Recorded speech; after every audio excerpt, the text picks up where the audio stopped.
Good morning. Well, there's 3 people who are awake. Are we live? Good morning. Getting a little better. How's everybody's energy at the moment? Oh, that ain't working. Stand up. Everybody stand up. You did this to you. I didn't do this. I want you to know that you did this to you. Got a person stretching. How many people remember I had no intentions, by the way, of doing this, but you did this. How many people remember the old power pose? Show of hands. Oh, not many. Well, back in the day when that whole thing happened, there's a study out there. I guess fast forward, there's some controversy with it. But the study says something like this. If you stand like Wonder Woman, or in my case, Superman, then you get in a very strong, just great stance, powerful. You give yourself 2 minutes, you will lower your cortisol by something like 20%. I do this all the time before I get up here, whatnot, knock the nerves out. So get in a little power pose, give me a little, come on, just a little bit of time. Shake it off a little bit. That's not powerful enough. I'm looking at you. No, behind you. She's trying to hide.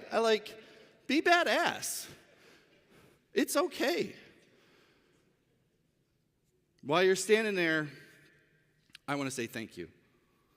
Thank you for being here in a time in tech where it's just awkward.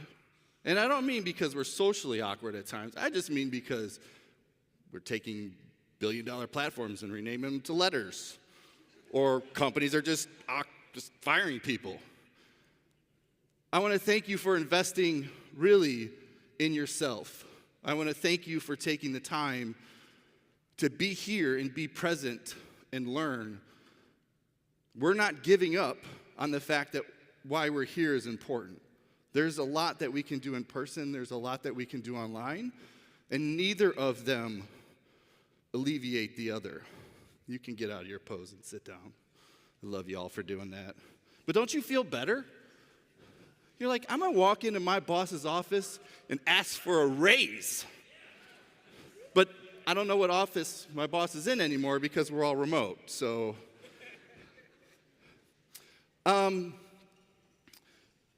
let's send a huge thank you to all of the camp counselors out there, all of our speakers, our keynoters, who have traveled, in some cases, across the globe to be here. It is wonderful to see things coming back. It's wonderful to see that people are excited to be at a conference. It's wonderful to see that old t-shirt. But it's wonderful to see that people want to talk about it and want to share. I also want to thank my crew. Is there anybody who's in I don't even know what the color to call that, purplish shirt? Let's give them a round of applause. Thank you. I might be the person standing up here with the microphone and the stage, but they helped me put the stage together. They helped look at all my spelling mistakes. Actually, all of you helped me with my spelling mistakes too, but it's too late because I've already sent it. But thank you to each and every one of them. At times, this can be very trying for myself and Carrie, and I know it can bleed out onto others, and I personally want to say thank you for everything. Next up, I want to say thank you to what we now call the Campfire Crew. Where's my crew at? Can you stand up? You know who you are. 2, 3, there's like 60 of us. So we have a membership program. We'd love to have everybody in it. Yes, there's an annual fee, there's some money, but the point is you have access to helping be part of all of that in a different way. So thank you to all of them who are here every week, behind the scenes, helping us guide the direction of some of this, helping financially support this in other mechanisms and other ways. Personally, love you all. Can't wait to hang out with you more. And for the rest of you, go join. It'd be great. Lastly, all my little short stacks, my spouses, thank you to all the family for coming and just being part of it, being a good time. I'm a firm believer in exposure. I'm a firm believer in the fact that we all are people that have spouses and well, maybe we don't all have spouses, but we all have families. We all came from a mother and a father. We all have a world of us outside of the keyboard. And knowing who you all are, all of you, I think is important. I think it's wonderful that we can share that together while learning and playing and all the goodness. So, huge round of applause for all of you. Thank you for being here. Thank you for being at what is now our 15th event. To be honest, I rolled up here deflated. I didn't have the energy. And now that I stand on stage, the hallway tracks that have happened, the setup, I couldn't be more fired up to be with all of you the next couple days. A lot has changed in the past. This is our 5th event since the pandemic. And there's been a whole lot of things that have changed. And I want to touch on a few, and I want to acknowledge some things. So first, how many, stand up if this is your first ever tech conference. And I know there's at least 2 people in here. Look at that. Thank you. I don't know how you found us because I'm not a great marketer, but thank you for coming and being part of this. I apologize to everybody else who will follow. Your experiences might not be as great as that, but thank you for letting us be your first. If you think about where we are in time, there are a lot of people who enter the workforce and have never been to a user group. They have never been to a conference. They don't know the aspect of community, and I want to call them out in particular because all of us get to shape how we bring them into this. It's hard for me at times. It's important. Your first experience, your first touch, however you want to put product marketing and the reality on things, it's important. We all influence that. How many people, this is their first, except for if you were just here your first time, you can stay sitting. How many people have been to a conference, this is their first that conference? Woo! Yes. How many people were here the very first year? 2012.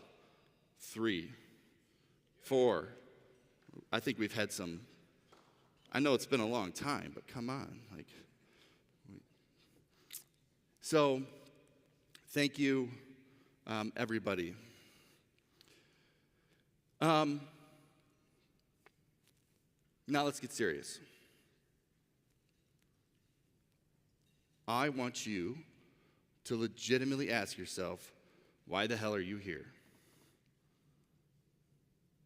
And I want you to think about it. But my reason for wanting you here is different than why you are here.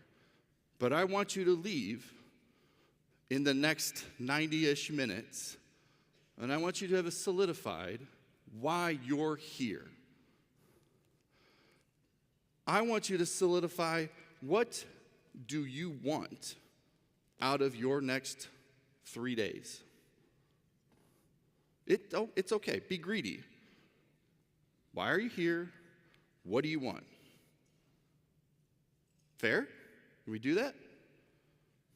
Be intentional about your time. If you go to a session and it turns out you don't like it, get up and leave. It's okay. It's not disrespectful. It's called the law of mobility. Get up and go to something else. You should have a few things favorited. I also want you to ask, what can you give?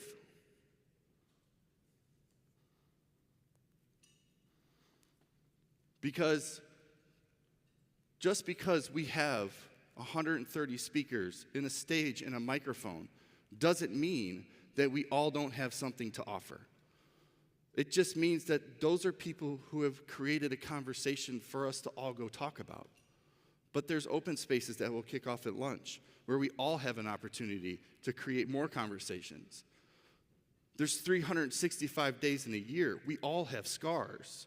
We all have something to give, whether it's your kid, your spouse, your uncle, not the crazy uncle, just the uncle.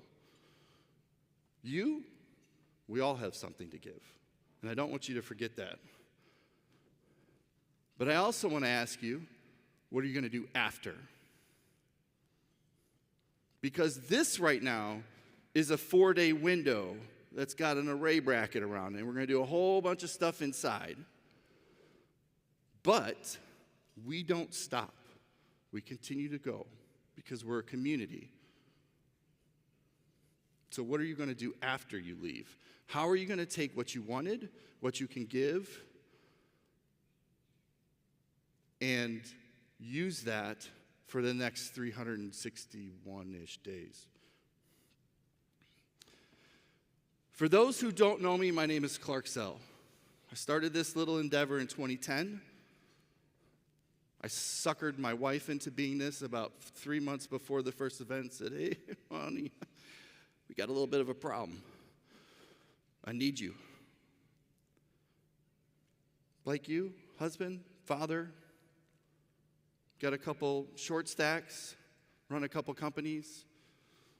I identify with Svelte and Svelte Kit, that and that conference. But that's me. And when I asked you, when you checked in, I asked you to assert yourself on what we call the signboards. I want you to acknowledge when you come in, that first touch with us, I want you to acknowledge that you're part of something that's bigger than you. That there's all these people involved, and collectively together, we do amazing stuff. And we get to look back and see how things have grown. It's an acknowledgement that we're here. Because when I try to explain that conference to others and why it matters, I'm trying to say that it's not just a conference, that it's a community. And that's really important to me. I look at our time together and say, how can I create the broadest set of exposure for you to go figure out how to get to the thing faster? Because you could go to online Harvard and MIT and Udemy and James Quick's courses and this and that and go get all that stuff. But what you get here is people and stories and relationships and deeper connections. So don't go to the stuff that you know. Go to the stuff that you don't know. That's the void of which you need to fill. Not that you have to become an expert in anything, but here's all this stuff going on. Step outside of the comfort zone. Now, we keep using this word community. This is, can anybody identify with this image? Does anybody, I would love to be the designer of this game. It's like, hey, I got this great idea. This game, it's called Pac-Man. What does it do? There's a bunch of dots on a screen and road. Can you make a logo? Need a character. Person goes back, cuts a triangle. How about this? Yeah, that. How long did that take? 6, 7, 8 months. I mean, it's a circle. There's this notion of Pac-Man at an event. Leave a little space for others to join in.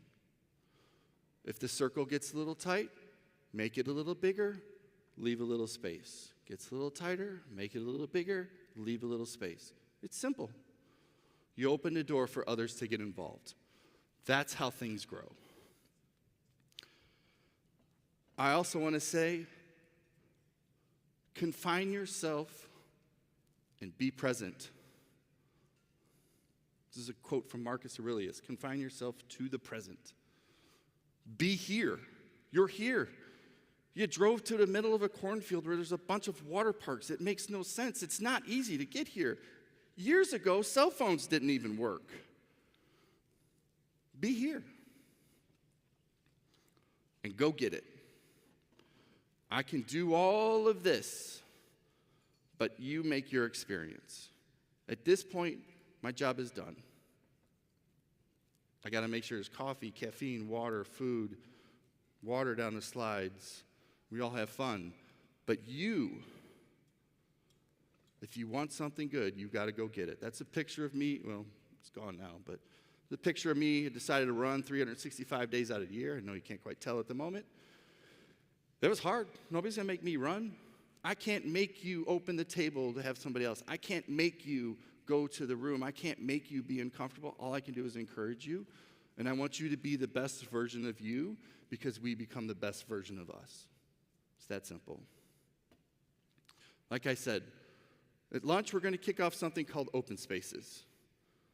And this is where you get to make all of this more tailored to you. Because I don't have a crystal ball, and I can't figure out what's going on. And there's a whole bunch of stuff going on in everybody's dome about this thing at work or this or that. And if I could just talk to somebody who had this thing, and I can tell you that Open Spaces is a bit life-changing. I think it's the special sauce. And so we'll talk more about that at lunch, but I want you to just, again, be present. There's a lot of things to do. The hallway track, Open Spaces, sessions, here. Take advantage of all of it. All right, keynotes. I've been rambling for a bit. Actually, those words are awesome. I don't know why anybody would think different.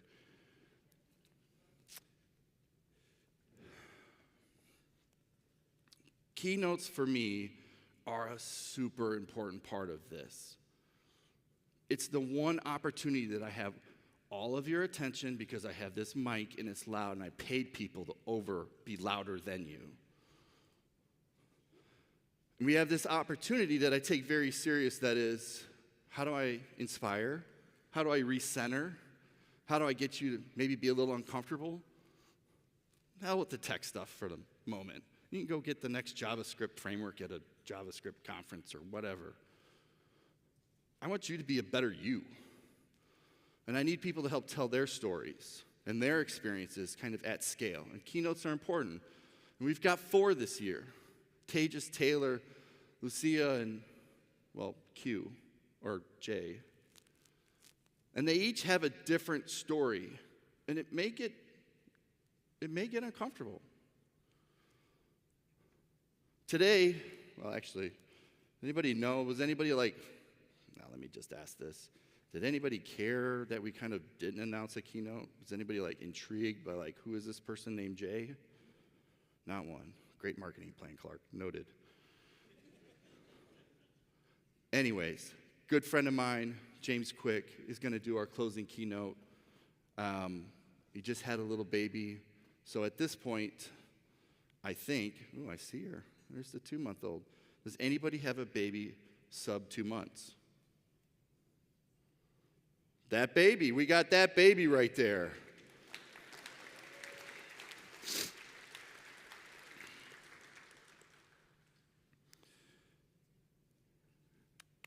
Before Tejas comes on stage, let me tell you just a short, brief story to kind of set the stage. That was ironic.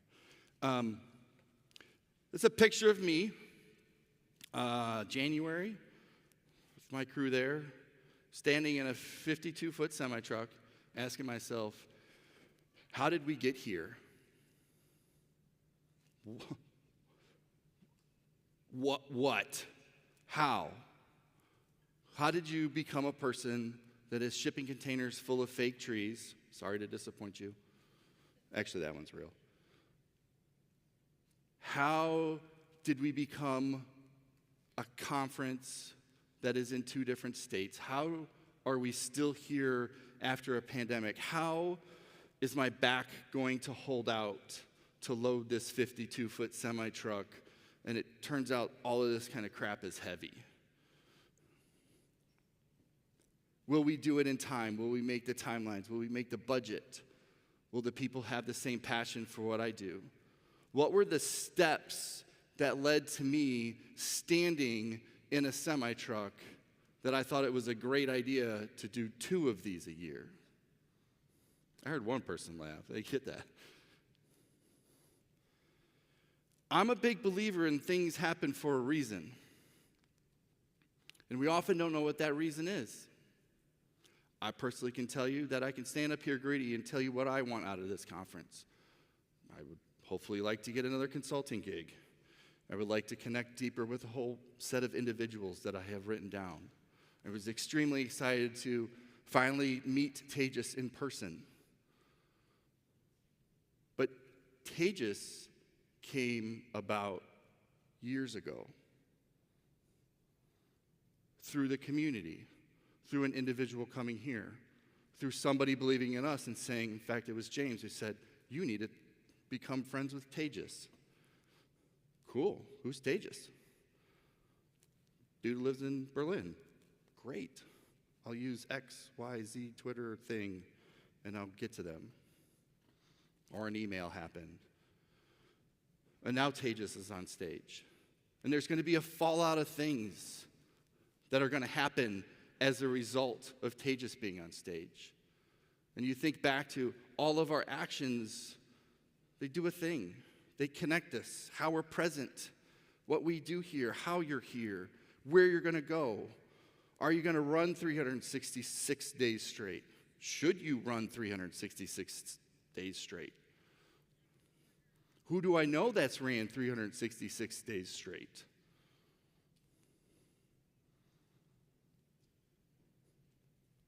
But the dots connect. We don't always see it at first. It may take a couple years. You think I knew why I started this 13 years ago? Hell no. There's been so much therapy as to why I'm standing here on stage and feel the need to do this. But the dots connect. So with that, let's give a huge round of applause for Tejas Kumar.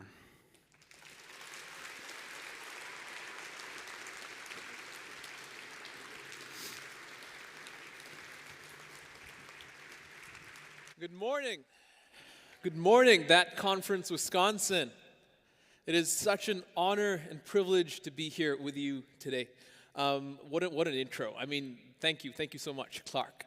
Also, I want to shout out a big word of thanks to James Cuquick, who recommended me to speak here. Thank you, James. It was kind of a funny story. James said, hey, would you be open to speaking at that conference? And I said, which conference? And he said, that one. And I said, which one? And he said, that one. And I said, and it just went on for a while.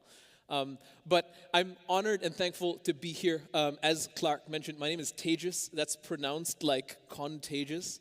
I can say this now because we've been some years post-lockdowns, but I'm not contagious. It's just a helpful mnemonic to help you pronounce it. And I'm a developer relations consultant. And what that means is I have a small consultancy that helps developer-focused companies, developer-oriented companies, have great relationships with developers through things like education and content. And over the years, past and even present, I've had the privilege of working with some of the greatest names in the industry and really help them identify what DevRel means for them and really support them on their initiatives. But we're not here to talk about that today. We're not here to talk about my work because this is a keynote. And as Clark said, a keynote, it lends itself better to transformation over information. Are you tracking with it? Like, I want to leave you with a way that you can get more out of the conference by clearing your head and by inspiring you to take full advantage of the opportunities afforded to you here, okay?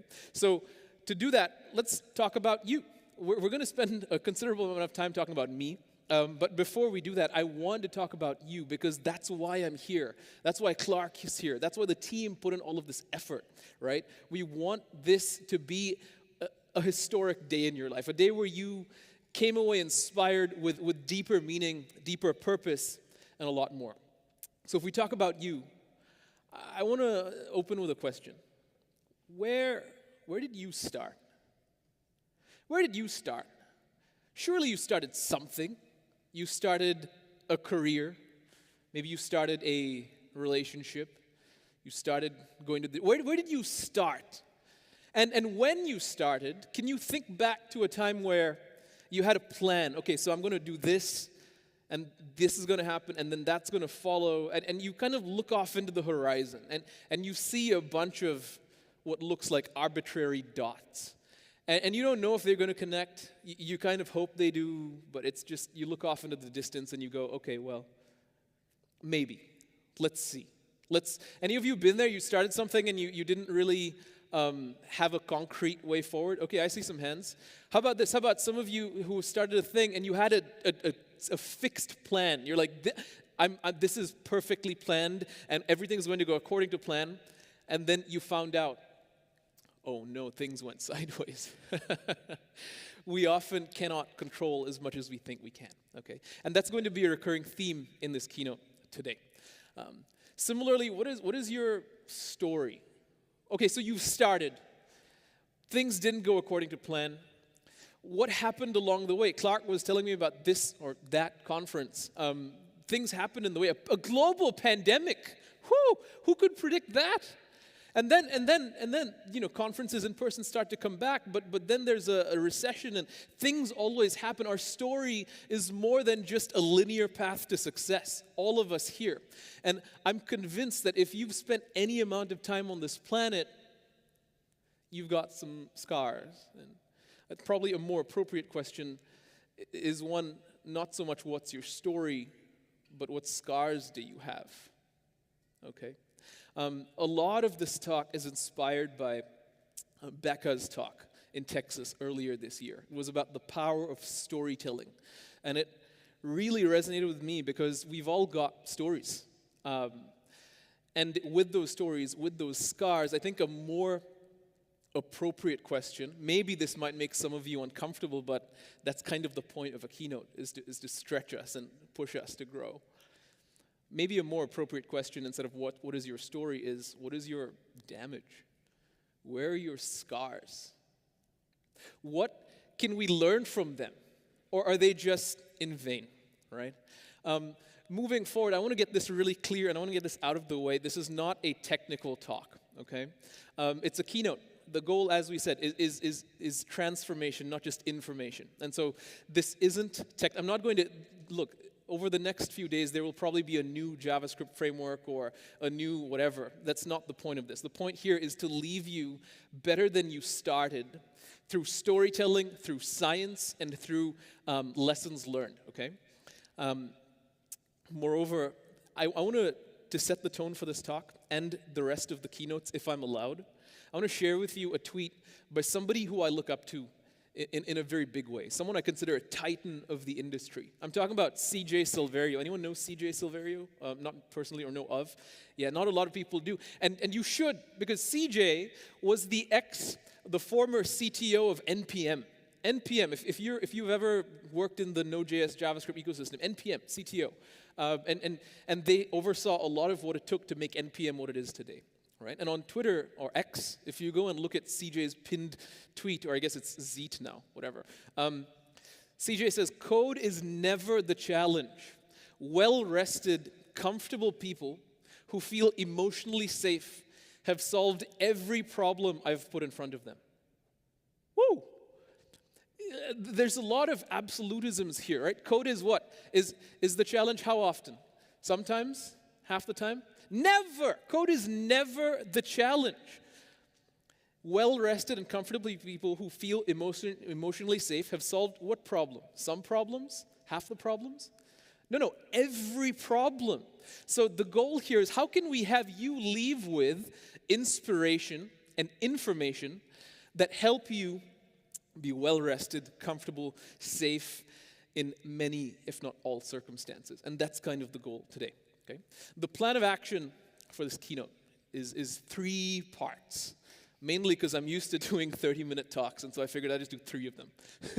Okay?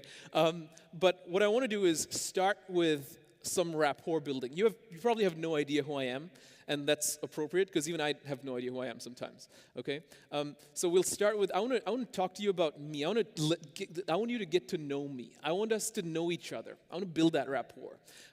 Anyone ever been a manager in tech? Any managers around? Yeah, okay, many of you. Now, as a manager, you're probably familiar with this idea that you have to go first sometimes, especially in uncomfortable things. Like you're talking about company values. And a lot of people around you are like, I don't know what to say, this is awkward, what do I do? And usually the manager has to go first and kind of share their insight, right? That's how I feel here. I'm on stage, And I want to get to know you and I want to speak to you in your life, but I feel like that can't happen unless there's familiarity. So I'm going to go first and talk about me a little bit, give you an insight into my very, very non-conventional journey into code and into management. That will set the that'll set the tone for the second part, which is talking about us. What we have in common, this is a summer camp for geeks. So the assumption is what we have in common is we work in tech or have worked in tech in some capacity, either with code or management or some mix of them. And we'll come away with relatable experiences and things that we've learned, talking about career laddering, one-on-ones, etc. And then at the very end, all of this is just to build a bridge to you, that I may know you and that I may, through this rapport we establish, have some familiarity that I get to speak to you about things that will help you leverage and optimize your life for greater flourishing. That is the intention of this talk, is that you and those around you would flourish abundantly, okay? The final act is pretty nice because what we'll do is we'll talk about science-based mechanism that you can leverage for your own benefit. So we literally, through the science, give you levers that you can pull on to optimize your life in the context of learning, creativity, and more, okay? Does that sound good? Great, half of you are still awake. So with that, let's get into it. What I want to share is what we'll come away with. My goal, and if any of these points I'm about to share are true for you, I'd really appreciate it if you can tell me after. What I want us to come away with, number one, is a path forward that is maybe adjusted based on the things we learn for our benefit and the benefit of those around us. So a more concrete way forward. Maybe you're here and you're starting something new and you're like, I don't know where to go. I see a bunch of arbitrary dots, I'm not sure. So ideally, we'll come away with a more concrete path forward. Number two, an understanding of ourselves, those around us, and the industry. A deeper one. A one rooted in truth and science and experience. And number three, hope. This is probably sounding very, very, very pithy, at risk of sounding a bit lame, like someone's very philosophical uncle. What I really want is that we leave here with a renewed sense of hope, joy, and reverence for the things we do. I see David O'Neill sitting over there, a reverent geek, and I think we could all use a little bit more reverence, okay? So with that, let's get into it. Just before we do, one more thing. I think more people need to know about that conference because honestly, I've been here and it's been a tremendous experience so far, and I know it's going to get better. So a lot of people would discourage you from pulling out your phone during a talk. I want to encourage you to pull out your phone during a talk and tweet using the hashtag #ThatConference because people need to know, and it's really important. Also, fun fact, there is science-backed peer-reviewed research showing that when you take a photo of something, you tend to remember it better. So photographic memory. There you go. That's free. Anyway, so what will come away with these three things, let's get right into it. I want to start by talking about me, where I came from, which is very non-traditional, as many of you. How many of you actually took the traditional route to being like in software? Like, you went to university, you got a degree. Oh my gosh, that's so many more than I was expecting. Okay, mine isn't like that. I've been writing code since I was 8 years old, as a hobby. I eventually got my first job at 15, and then continued from there. And we'll get into the details of how, but it's non-conventional. And I want to share this with you because I want you to know that just because you didn't go to university doesn't mean you don't belong, okay?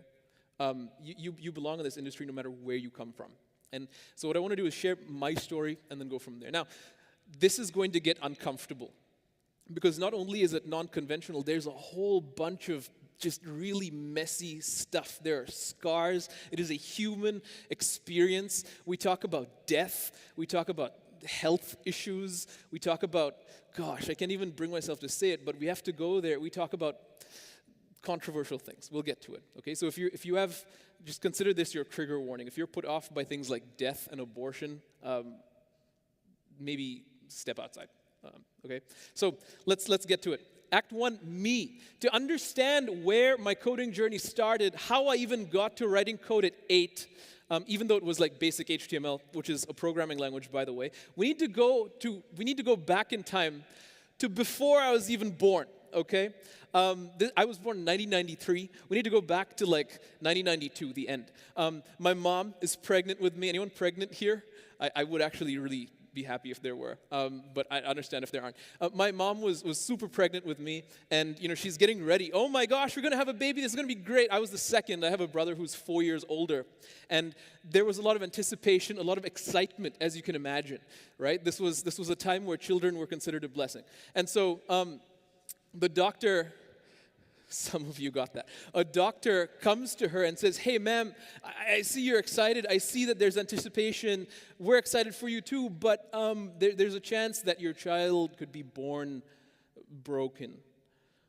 We did some, we kind of see that he's going to have issues at the genetic level. And my mom goes, "What do you mean?" Well, it turns out, so my mom's father, my grandfather, has a very rare genetic condition called hemophilia. Anyone know about hemophilia here? Wow, everybody, more or less. Okay, yeah, so I don't need to go too deep in the details, but what that entails is once you start to bleed, either externally or internally, you never stop. You're incapable of stopping bleeding. A little known fact about hemophilia that a lot of people don't understand is internal bleeding is extremely, extremely common in every human being, in every mammal. Right? A rat running on a little wheel will start to hemorrhage its little capillaries in there. Human beings, if you've ever given a high five, if you've waved, if you've walked somewhere up or down the stairs, any movement would cause you to bleed internally because you've got blood vessels, you've got arteries, veins, and capillaries. And the capillaries are very brittle. So what would happen is you'd start bleeding internally from anything. Of course, you don't notice. There's 10 seconds that you probably stop. If you've told a joke and someone said, "Ha ha ha, that's so funny," and they kind of bump you in the shoulder, you've bled in there, you just kind of stop. So for me, that doesn't stop. For my grandpa, that doesn't stop. It just goes on and on and on until you lose all of your blood, until the blood accumulates in the nearest joint cavity because of gravity, and you eventually pass out and die unless you get treatment. Okay, so the doctor goes to my pregnant mom and says, "Hey, this is just so you know, there's a chance. Okay, he might have that. And so, do you want to this is going to get really expensive too. Do you want to maybe have an abortion? Do you want to not have this child? Because it's India. I was born in India. You can't even afford the medicine. The dose I take today of the medicine, and I still have the disease, it costs." I'm not even making this up. It costs like $10,000 to $12,000 US per week. That's a little over $500,000 a year on what? On medical bills. That's why I don't live here, by the way. Okay? So this was the option given to my mom. This is going to be too expensive. This is going to be problematic. Do you want to maybe not have the child? Of course, my mom was like, "Are you freaking kidding me? There's absolutely no way. I need to have this child." No. And so she rejects that. Fast forward a few months, I'm born, and it's a celebration. It's like, "Oh yes, he's born, February 19th, 1993. Woo, we got a baby. Look at him. Look at him. Look at him. So that's me. This specifically, this one. That was 1993, and she was like, "Look, he's so small." Unfortunately, I'm still small.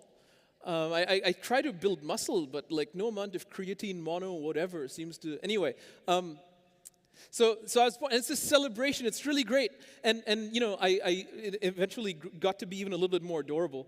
But all of this happened in India, okay? And this is really important for you to know. And you might be thinking, "Where's the code? Oh my gosh, get to the..." Look, it's not a technical talk.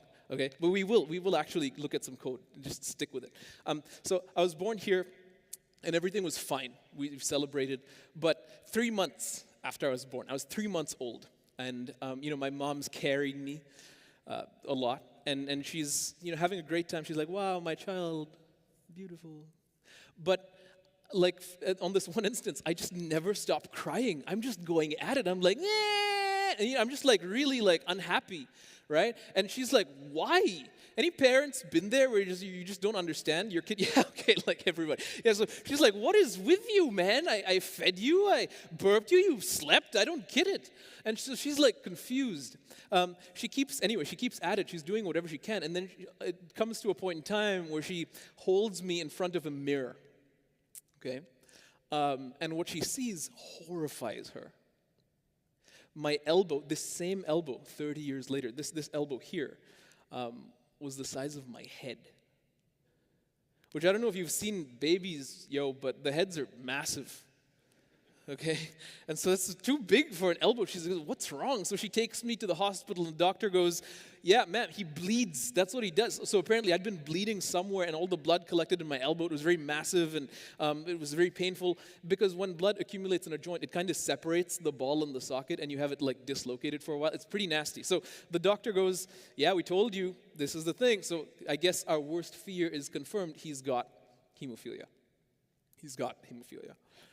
And very quickly, like within the span of 3 months, it goes from celebrating a newborn to going like, oh my goodness, what are we going to do? How are we going to manage? How are we going to pay for this? How are we going to? He's probably going to grow up like not having a life at all. Because as I said, you start to bleed all the time. Backpacks, stairs, doors. I once was in the emergency room by opening a heavy like door in an old building, right? And that caused some, so they're panicking. And this was, I was like 3 months old. What do I know? But what I hear is that this was uncomfortable. This is when something unusual happened, right? Because I continued to grow up until I'm about 4 years old. And it was not easy, as you can imagine. But at the age of 4, my father, a man without a degree. How many of you here don't have a degree? Okay, that's way fewer than all of you are so educated. So my father had absolutely no degree, and somehow got a job in a tiny country called Qatar in 1997. Qatar, not many people knew Qatar in 97. Heck, not a lot of people know Qatar today, except for maybe this FIFA World Cup thing that happened last year. But Qatar is a tiny, tiny country that somehow was like, hey, Mr. Person with no degree or education, let's give you a job. Come on, move over and bring your entire family, right? It was the weirdest turn of events. So he did that. We moved to Qatar. I was 4 years old, and things were kind of good, to be fair. I didn't have many issues, other than the occasional bleed here and there. But at 4 years old, we're in Qatar, new house, really, middle class, even lower middle class, not much, a bed on the floor, kind of new country trying to figure it out. And I wake up one day and I've got stomach pain. And I'm like, okay, I'm Indian. It kind of comes with the territory. Like we eat spicy food. I was like, whatever, this is fine. It's 4 years old. But the stomach pain lasted a while, pretty long time. It lasted 4 days. And on that fourth day, it got worse. But also I somehow became white. I was like, white. Like, why? This is not normal. Like, not just white. I was like Edward Cullen, like dazzling in the sunlight, twilight energy. You know what I'm saying? Like, it was really, really unusual. And I wish I could say I had privilege, but I was just white without it, And not only that, I was like passing out. I was like fainting occasionally. And so my mom starts panicking. She's like, this is weird. So my father's at work, and we're in this new country we don't know where anything is, but she like gets in a taxi, takes me to the children's emergency hospital, and this is when it goes nuts. Like the doctors go to her and they're like, ma'am, why did you wait so long? This is not a game. He's about to die. He's lost so much blood over the past 4 days. What is happening? My mom's panicking. She's like crying. The doctor goes to her and says, ma'am, listen, I don't know if you're spiritual, if you believe in anything, but if you pray, now's a good time. Because we don't know if he's going to make it. He's been bleeding for 4 days into his stomach. He's 4 years old. He's lost all of it. And so they place me on a bed. I'm unconscious. They lay flowers on what looks like my corpse at 4 years old. And that's it. So you go from, oh, he should have been an abortion, to now at 4 years old, he's dead clinically. Where's the life here? And that is hemophilia. And some of you may be going, okay, but where's the code? It's coming.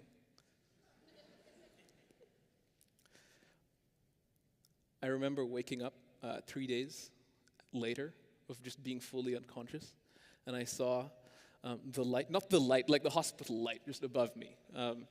And I look over to my mom, and she's like, oh my gosh, he's back. He's back. My angel is back. My mom, it was this big celebration, right? My mom's just like overcome with joy. And indeed, we celebrate. We're happy. Turns out I'd lost all my blood. They pumped me full of healthy blood and some clotting agents, and they saved my life. But then the question on everyone's mind, how are we going to afford this? How are we going? Like in this country, man, you can't even take an ambulance without thinking about that, huh? How are we going to afford this? And this is maybe you're thinking, this is where the code comes in. They made tech money. There's no tech money in 1997. So how are we going to afford this? We found out, now listen to this. I need you to look at me. This is ridiculous. We found out that at that point in time, in Qatar, tiny country, nobody knew about, emergency health care was free. For anyone, expats, doesn't matter, it's just free. Incredible. So I was like, wow, how did we end up here? Is wild. And so, okay, so that's it. We're decided, we're staying here because if you can get your health care, this is great. And that's what we did. I would continue then to go to school in Qatar between the ages of 4 and, 23. This was me. Apologies if the contrast doesn't work, because I am black on black. Didn't think this through. But my arm was in a cast there, because that was most of my life, right? So I would go to school, and very early on in school, we found out, this isn't going to work. Because what happens in school? Kids bump into each other, maybe play some sports. You have a backpack full of books, rather.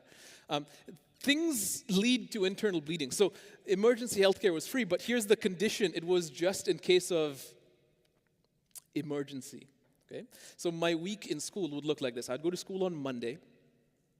Some kid would bump into me. I'd take the stairs, whatever. On Tuesday, I'd recognize, oh man, I'm bleeding internally. I feel it. I feel it in my wrist and my hand. I feel the pain.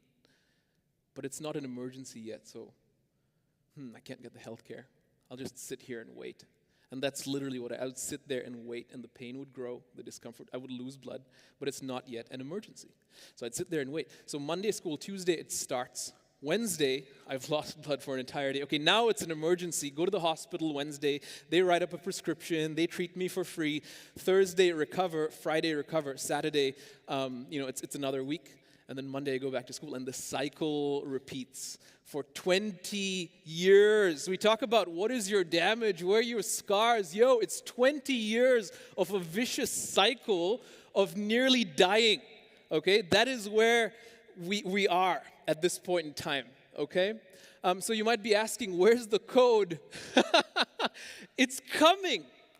Okay, but the code happened in this cycle. You see, because here, okay, we're at the code point. Because here's the deal. I could not go to school.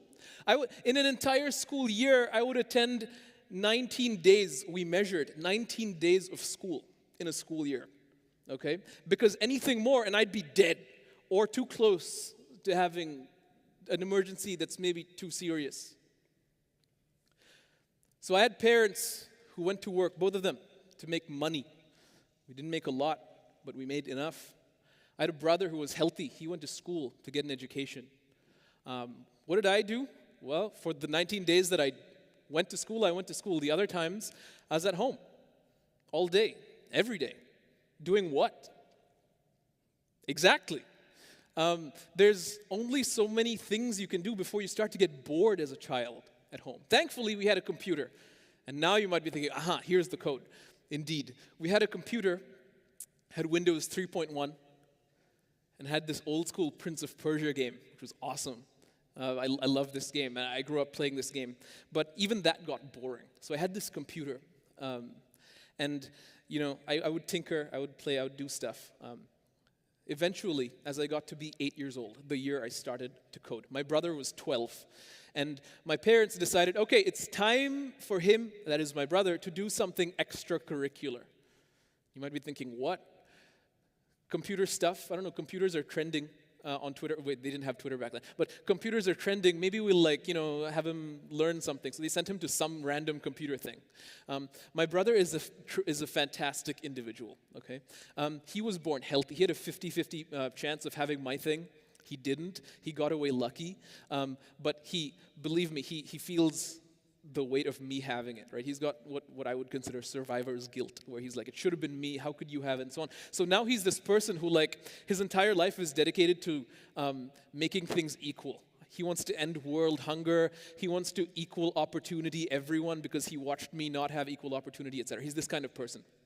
So he went and did his computer class, came back home, and immediately would get on our Windows 3.1 and be like, hey, let me show you what I learned today.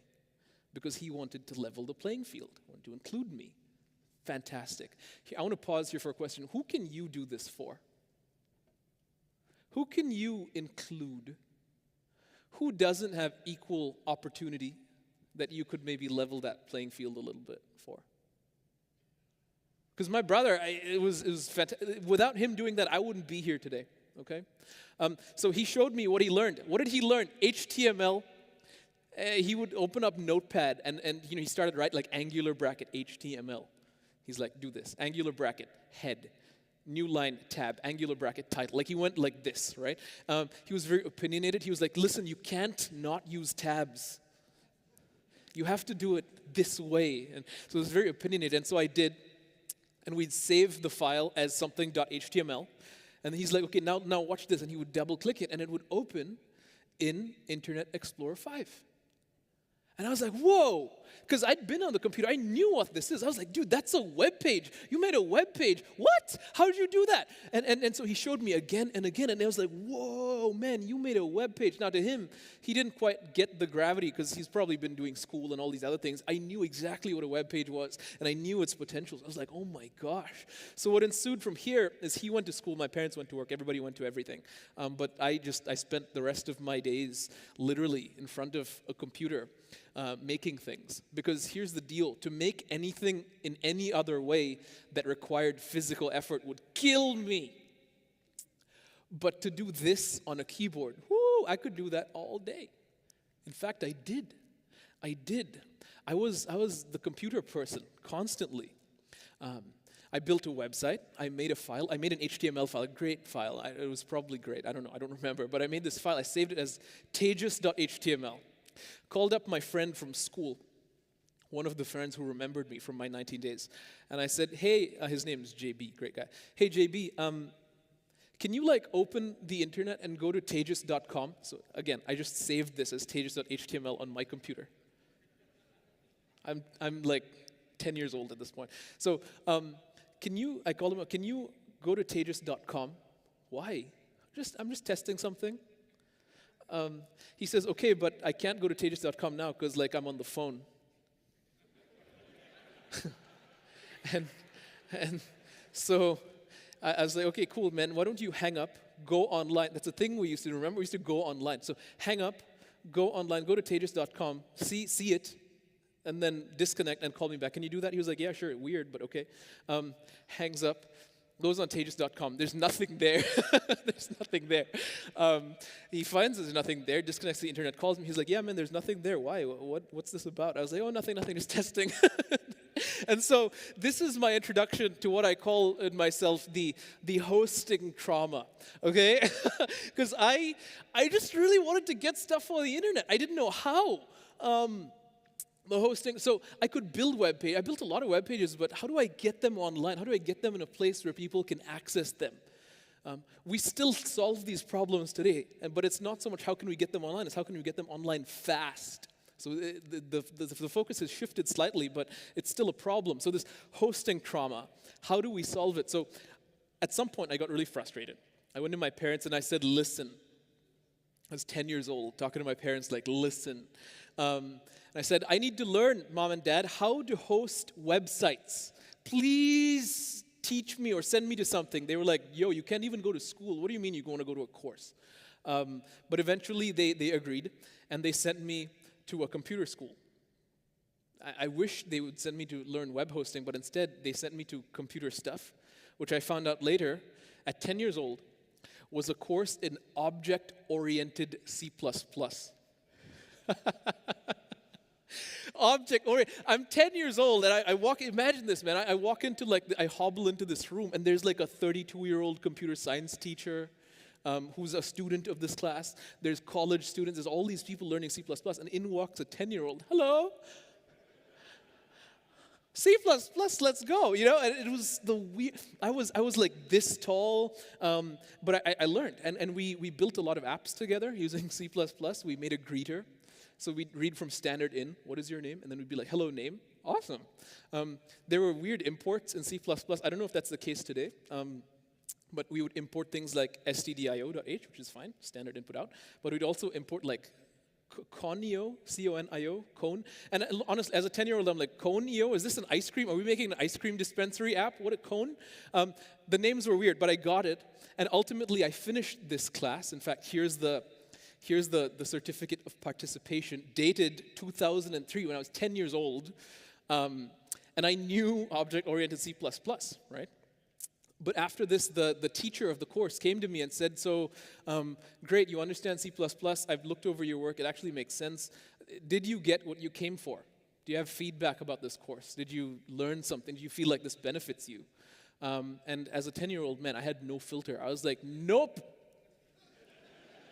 It's like, why? You did good. I was like, yeah, okay, but I didn't come to learn this stuff. I just want to host websites. He said, oh, I had no idea, man. Why didn't your parents tell me? I was like, dude, I don't know. So anyway, he's like, fine, come to the lab after hours, and I'll show you how to do websites. Bring your HTML files on a USB stick, and we'll figure it out. So I did that. I got my things on a USB stick. I went to the lab, and he starts to walk me through it. He's like, okay, so here's how it works. You need to sign up to a web hosting thing. You get a subdomain for free. Domains cost money. And how it works is you get access to this thing called cPanel. And from cPanel, you can open up an FTP account, right? And he's teaching me these things. Ultimately, he's like, here, this is how you do it. So you use this app called FileZilla. Plug in your USB stick. I see all of you like snickering. This was 2003. You plug in your USB stick, and you just drag and drop your HTML. And then you have your subdomain, go to it, and it works. And we did that, and it worked. And I was like, whoa! So now you're telling me I can call my friend and be like, hey, can you go to tejas.hostingprovider.com? And then he puts down his phone and connects to the internet and then goes on and he'll see my thing? And he was like, yeah. So I did that. And it worked. And I made websites. And I just didn't make one website. I made and hosted a bunch of websites. Because here's the deal. Everyone went to school and work. I was at home. What else am I going to do? So I made a huge amount of websites. And at some point, the local magazines were like, whoa, there's a 11-year-old making websites. And this was a popular publication back in the day. It's called Young Times. And they posted this, which...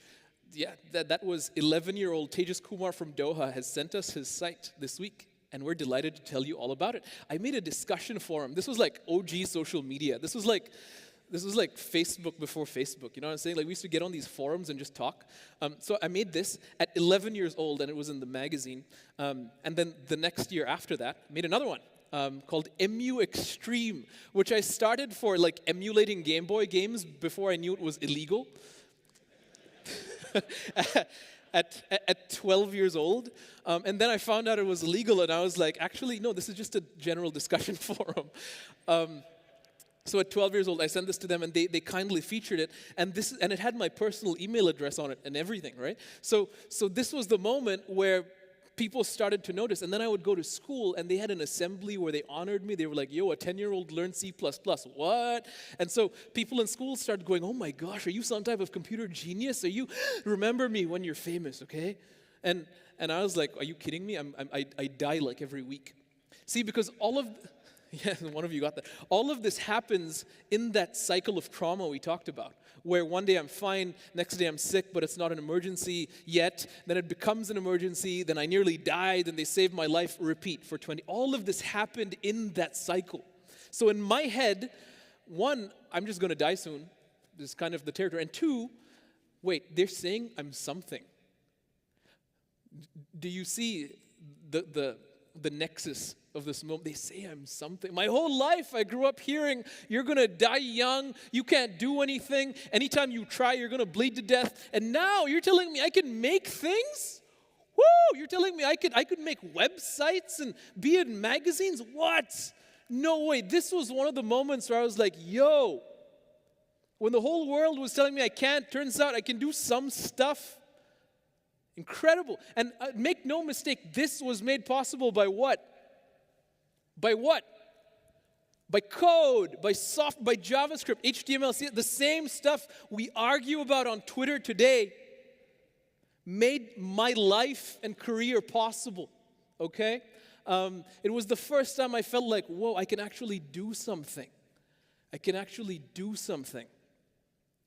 From here, I'd continued playing, having emergencies, nearly dying, building websites, as you do. Until in 2008, my mother called me on the phone. She was at work, I was at home, as usual. 2008, I was 15 years old. She calls me on the phone. She says, hey, I saw a newspaper ad for the local university is having a competition for high schoolers. I was in high school. I was in 10th grade. For high schoolers who can make websites. And may the best website win. She says, I think you should participate in this. What do you think? I was like, Mom, what else am I going to do? I can't. Sure, why not, you know? What you had to do was you had to build a website with some type of social responsibility theme. Things like social work, things like environmental safety, etc. You build a website and show it to them. They judge you based on various criteria. And ultimately, there's a winner. The winner gets $2,500 US, which for a 15-year-old is quite a bit, and gets a full scholarship to a Bachelor of Science and Engineering degree at the local national university, Qatar University, okay? So I said, I'll participate in this, and I started building this website, and I built a website called EnviCon, Environmental Conservation, and it was, listen, you think you've seen some beautiful websites? You know, this was like, oh my gosh, especially for 2008. I'm talking like MooTools, you know? We had an accordion, we had a carousel, we had like semi-transparency, because it was 2008, the iPhone just came out with its really beautiful like design with glass and everything, so we had some of that. There was grass, kind of like this. There was grass on the bottom of the web page, position fixed, bottom 0, like CSS. It was a piece of art, right? And I was really proud of this. The only thing was, how do I deliver it to the judges? Do I host it? Going back to that hosting trauma? Maybe not, right? Because if I host it, it's on the internet and everybody can see it, and then maybe my competitors can see it. So I need some secure way to share it with them. So what I did was like DevRel level 0, like OG DevRel, okay? I really marketed this thing. I burned it onto a CD-ROM and built a beautiful cover and really handed this to the judge. So this was EnviCon. On a little disc that I branded, it has screenshots and everything, submitted it to the judges, and then was invited to the ceremony where they would speak about the winners. The judges would deliberate and so on. This was me presenting on a stage at age 15. That was EnviCon in the background. You can kind of see the website with the accordion and the grass bottom and things on Windows XP. God bless that UI. Anyway, so the judges saw and liked what they saw. Ultimately, I won this award, which was huge, right? This was the national university. Now at a country level, I got this recognition, and it was actual recognition. Like I was in newspapers, multiple of them, with apparently the same photographer. This was one where people spoke about me. There was another newspaper, again, with the same photographer. But this was national news now. In a tiny country, still national news. And I felt like, oh my gosh, I did that? Me? Really? Through the power of code. This was nothing more than HTML, CSS, JavaScript, okay? But it had given me so much meaning and purpose that I just didn't have. Are you kidding me? I'm in a cycle of near-death experiences. JavaScript, HTML, CSS. Fix that. There were moments, listen, if we can get a little bit dark and uncomfortable, there were moments where I found myself questioning, why do I live when I keep dying? Or at least getting close. What is the point? I'm going to be in a wheelchair. My brother literally used to think he's going to build a big house and just have me live there and never work a day in my life. And while that sounds awesome, I just don't take joy in being handicapped, right? So I was like, why was I born if this is my life? And JavaScript and HTML and CSS gave a lot of hope where there was none. Okay, I want to challenge you a little bit. Do you know people, or maybe you are that person, struggling to find that hope, that meaning, that purpose, even in your work? How can you inject that hope into someone? Because I guarantee you there's people here who need that. Okay? From winning this prize, I would then go on to give a TEDx talk about the experience of going from being sick to etc. Much like this one, really, except that was 10 minutes. And it was also pretty well received. And I can confidently say that this was the moment where, things were looking up. I feel like I'd been struggling a lot as a kid, as you can imagine. We talked about the near-death experiences, the cycle of trauma, the lack of purpose. But for the first time in my life at age, I don't know, 15, I felt like I was out of the frying pan. And if you complete that saying, you'll know what comes next. But it was good. Times were good. It's out of the frying pan. And it lasted for some time. But it was only a matter of time until the fire showed up. Okay? Things got worse, unfortunately. Things got worse, not health-wise, but time-constrained. Because here's the deal. In Qatar, you may know Qatar as a controversial country from things you've seen in the media. Not all of it's true, but some of it is. And they have this law where people aren't expats, are not allowed to retire there. When the head of a household turns 60 years old, 60, they're to take their family and leave to their country of origin. Okay, and some of you might think, wow, that's barbaric. But I can kind of understand why. Because in Qatar, the population of about 3 million, 300,000 are locals, are natives, 10%. So the local population makes up 10% of the entire country. So they kind of want to preserve that. And I understand. So what unfortunately for me was, if my dad had to leave the country and go back to India at 60, back when I was, 25, I would die in India.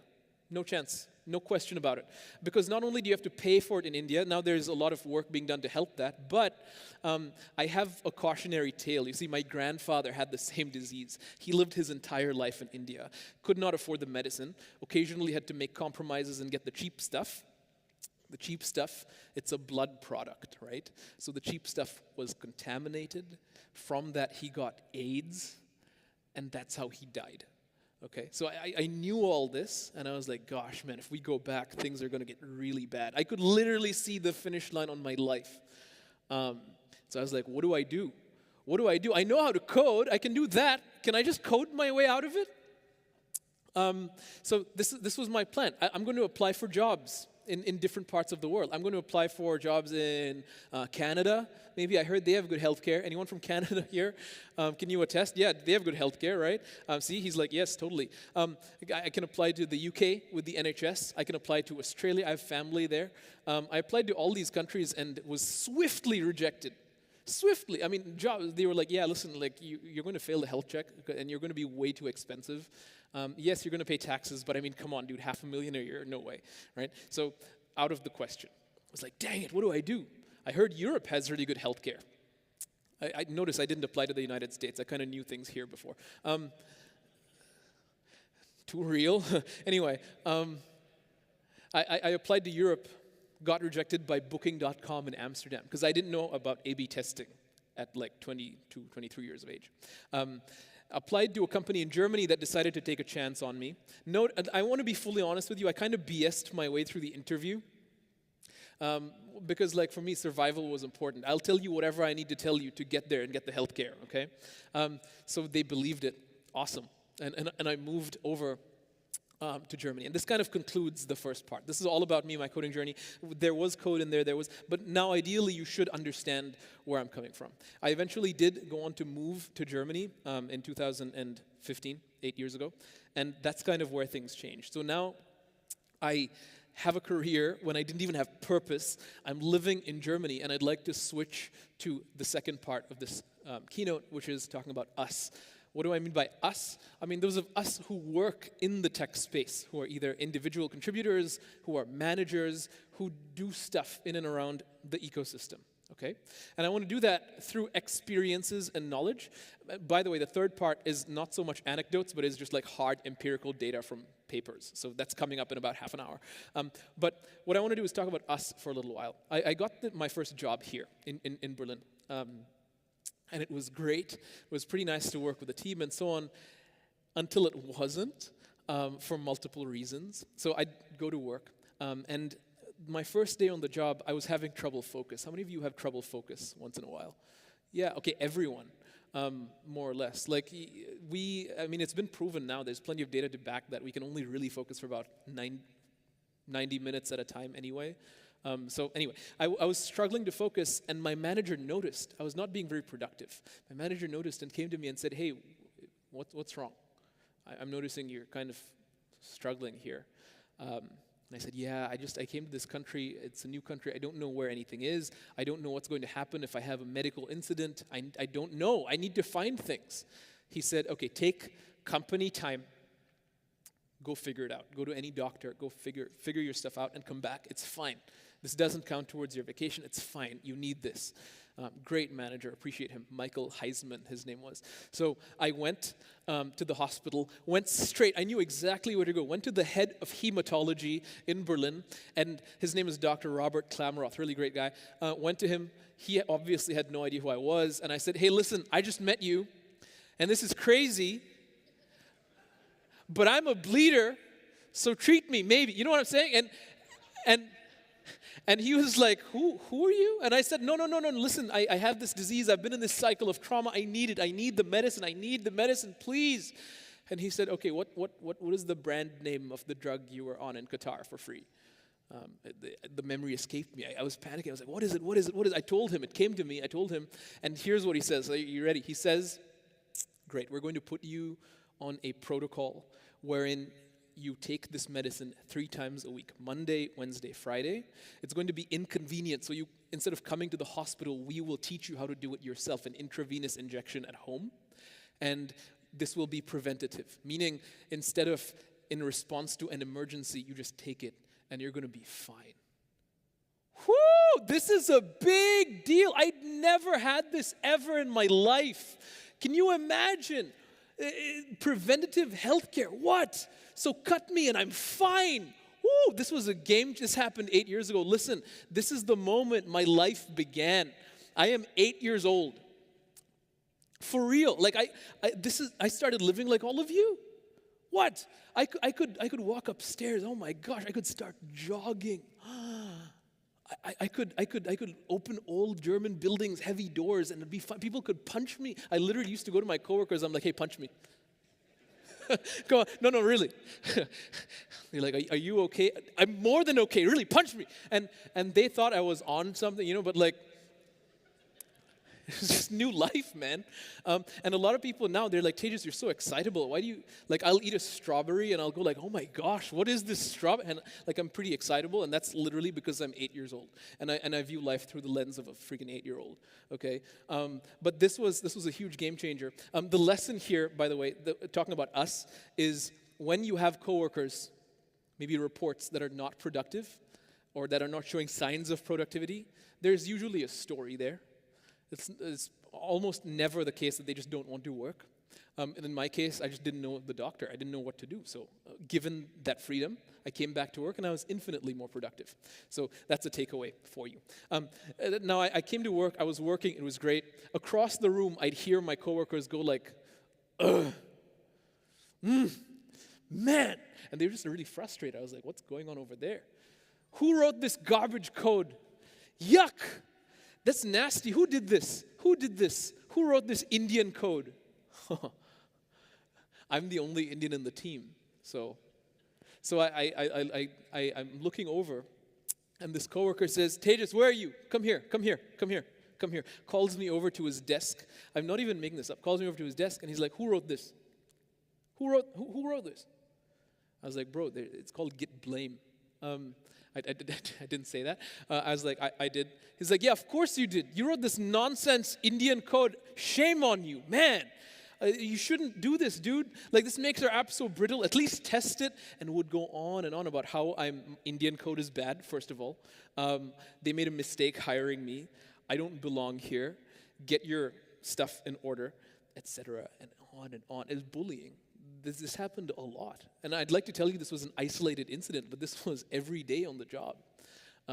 For what? You might be asking, what great offense did I cause? Well, often it was that I would do comparisons with double equals instead of triple equals, and that's not like safe enough. But okay, one time it was legitimate. Instead of double equal, I used a single equal, and I assigned in an if block, right? But this is not my fault. Like, there's code review. It's usually the team that reviews, that merges, etc. There's a process. So it's never okay. But that left quite an impact, and I would often go home from work crying and miserable. But at the back of my mind, I'm like, hey, I have healthcare. That's fine. I'll endure any amount of bullying if I can live, right? Now, I know a lot of us respond differently to feedback, especially if it's like destructive feedback. For whatever reason, I was able to learn from it, and I turned my critics into coaches, and was able to improve. And so I did. 2 years later, I asked for a raise. But how many of you have to ask for raises? I'm not going to, you're showing me your hands? Okay, if you want to show me your hands. If you're not comfortable, that's fine. I think this whole notion where reports have to ask managers for raises is a bunch of nonsense. And I just want to publicly condemn that, if I can. Yeah, you can clap for that if you want, I see you. What's the deal? Because it's already uncomfortable as a report, because the power balance is not in your favor. But then you summon up all the energy and you go to your manager, hey, I've been thinking maybe it's been 2 years, maybe I've grown. If I haven't grown, there's inflation.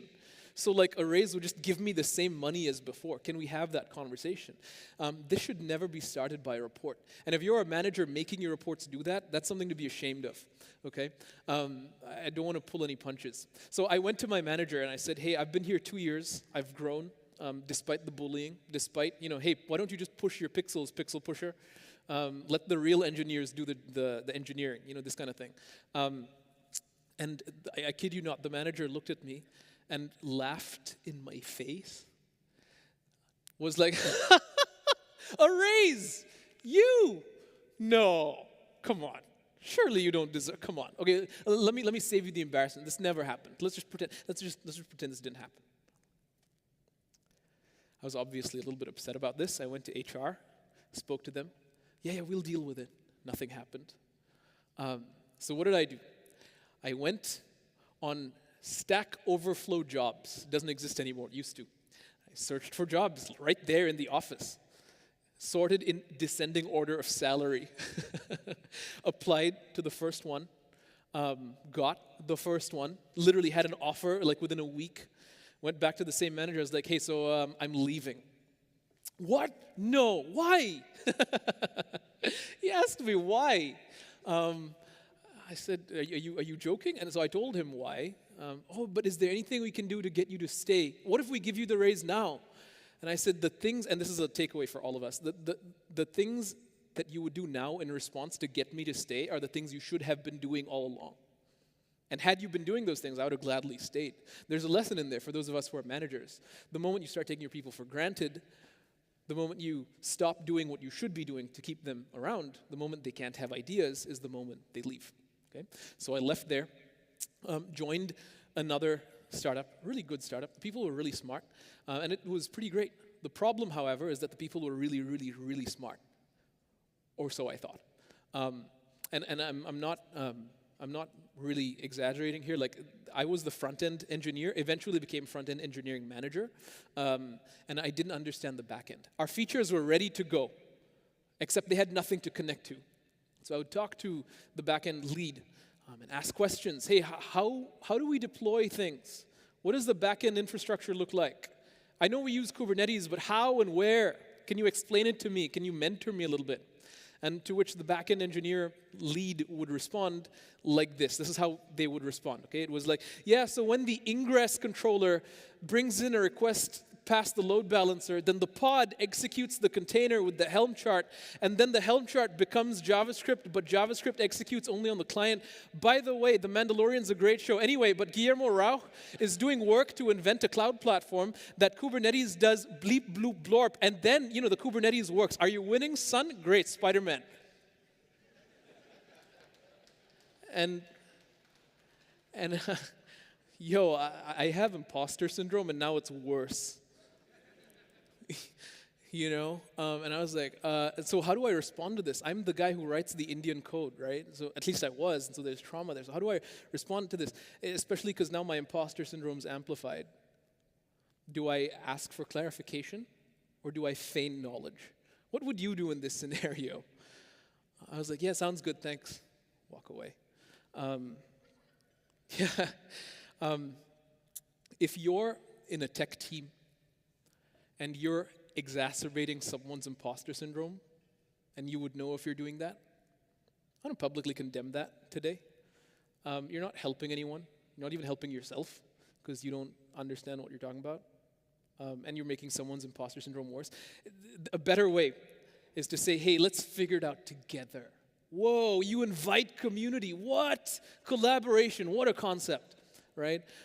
So there was knowledge that was gatekept. And it wasn't until many, many, many, many years later when I would come across a great quote by the great scientist Dr. Richard Feynman. Any Feynman fans in the house? Yeah, awesome, I see you.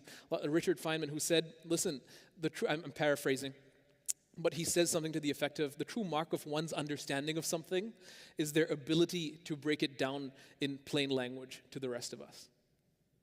If someone can't tell you something in plain language, they probably don't get it. This is a lesson I had to learn the hard way, but I learned nonetheless. This job saw the value in sending me to conferences like ThatConf, where I was able to meet a lot of great people.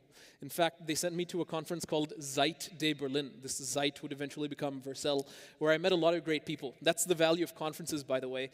As Clark said, you may not want to be in the talks all the time. You may want to be in the hallway track meeting people. Good idea. The team has actually done work to make the hallway track just as valuable as the stage. Okay, so I met a bunch of great people, among them Guillermo Rauch from Vercel, Dan Abramov from formerly Meta, and Evis, who invented Code Sandbox, for those of you who know these people. I'm not name dropping to make myself look cool. I just want to tell you the kind of people you can meet at conferences. And from here, Guillermo would later write me a message saying, hey, I see potential in you for DevRel talent. Do you want to come help out at Zeit, Vercel, doing DevRel? And I was like, yeah, why not? So I did that for a couple of months, and this was kind of how I got into DevRel. And this really rounds out the Us section, because I've been in DevRel now for a very long time, and I love it. And this is what I do full time. But let's summarize the Us section with some takeaways. This is just rapid fire. We're going to go through the lessons we learned through that. Number one, there's usually a good reason behind a lack of focus or productivity. If you're a manager and you see someone not, quote unquote, working the way you want them to, that's an opportunity to invite a discussion, a healthy, good discussion, without an agenda, without let me understand you and gaslight them, but just to genuinely invite human connection, okay? Sarah Drasner's book, Engineering Management for the Rest of Us, covers this pretty well, and I'd plug that here if I can. Number two, critics can be coaches. I've endured so much bullying you can't imagine, right? From my Indian code to the point where I look a bit funny because I can't extend my arms. I can't extend my arms. There's bone damage from all the internal bleeding. And so for whatever reason, I was able to turn that into coaching. People tell me, hey, listen, you're doing a bad thing. And I was able to extract the subjective nonsense from the objective truth of, doing a single equal in an if block is just bad, and learning from that. So I'd encourage that as a takeaway. Number three, this is the direct quote from Dr. Richard Feynman. He says, I couldn't reduce it to the freshman level. That means we really don't understand it. And I love this. Again, if you're trying to explain something to someone and they don't get it, that is a you problem, not a them problem. Similarly, if someone's explaining something to you and you don't get it, you are not the problem. Okay? It's the explainer. It's always the explainer. At least that's what Dr. Feynman says. Number four, I was able to become a manager at some point, and I had to work with reports, have one-on-ones, etc., and introduce career laddering. That is, you have an entry-level engineer, a mid-level engineer, senior staff, principal, and distinguished. That's the ladders. And they change depending on the org, but that's how I've done it. And I'd tell my reports that the higher you go on the ladder, the greater your impact radius is supposed to be. I mean, this is just physics in a way. Like if you go high, you cast a bigger shadow. And that shadow is supposed to be a shadow of benefit and flourishing for those under you. This is how I promote. Usually people have different metrics for promoting people on ladders. Sometimes it's amount of work done per unit time. I've never done that. I think that's a little bit toxic. Instead, what I do as promotion criteria is, are you a tide that rises and then lifts all the boats with you? Okay? And that's been something helpful, and I'd give you that as a takeaway as well. Similarly, what we do is we think about, with reports, where do you want to be in the next quarter, and kind of reverse engineer from there. This has worked very well in my engineering leadership, and I want to share that with you. Also, if you want to reverse a positive outcome, that is people don't leave, then I'd recommend start treating them well from day one. I think this is kind of a no-brainer. And lastly, from the conference circuit in the previous job, the hallway track has shown itself to be at least as valuable as the talks on stage. And I say this myself as a speaker giving a talk on stage. But if someone's not in this room and out kind of mingling, power to them, awesome. That's kind of the value proposition of the conference, is building the relationships, meeting great people, and having great conversations. Okay? I want to spend the last bit of time on this subject of us, talking about a topic that has been a source of frustration, joy, and learning for me personally. And I think we've all maybe experienced this in our careers, which is assuming intentions. I used to have issues at work, and for some reason or the other, I'd be frustrated at something, and my manager would often tell me, oh, just assume good intentions. Anyone else hear this? Assume good intentions? Yeah, okay, a lot of you. And I think that's valid. And I think especially as we go towards remote work, where you don't see the people, you don't hear their voice tone, you have to make quite a few assumptions. I want to share with you this peer-reviewed study by Eyal et al. The study was from 2018, and they look at this notion of taking someone's perspective versus getting someone's perspective. Of course, to take someone's perspective means you put yourself in their shoes, as it were. And they want to see if you can use this to identify people's intentions and behaviors, right? Long story short, what they found was that those that do yield inconsistent results, or they confound accuracy with egocentrism when they try to take perspective. So if I try to put myself in your shoes, what will happen is, because of egocentrism, that is thinking about myself, I will make myself the hero of your story. We all tend to have main character syndrome. So taking perspective kind of short circuits this way. Second, this is a really key finding from this study, at least the abstract. Although a large majority of pre-test participants believed that perspective taking would systematically increase accuracy, they didn't find any consistent evidence that perspective taking increased their accuracy in what is basically mind reading. If anything, perspective taking decreased accuracy overall, while occasionally increasing confidence and judgment. Translation, it turned us all into AIs. We're just confidently wrong. So you cannot take one's perspective and assume their intention.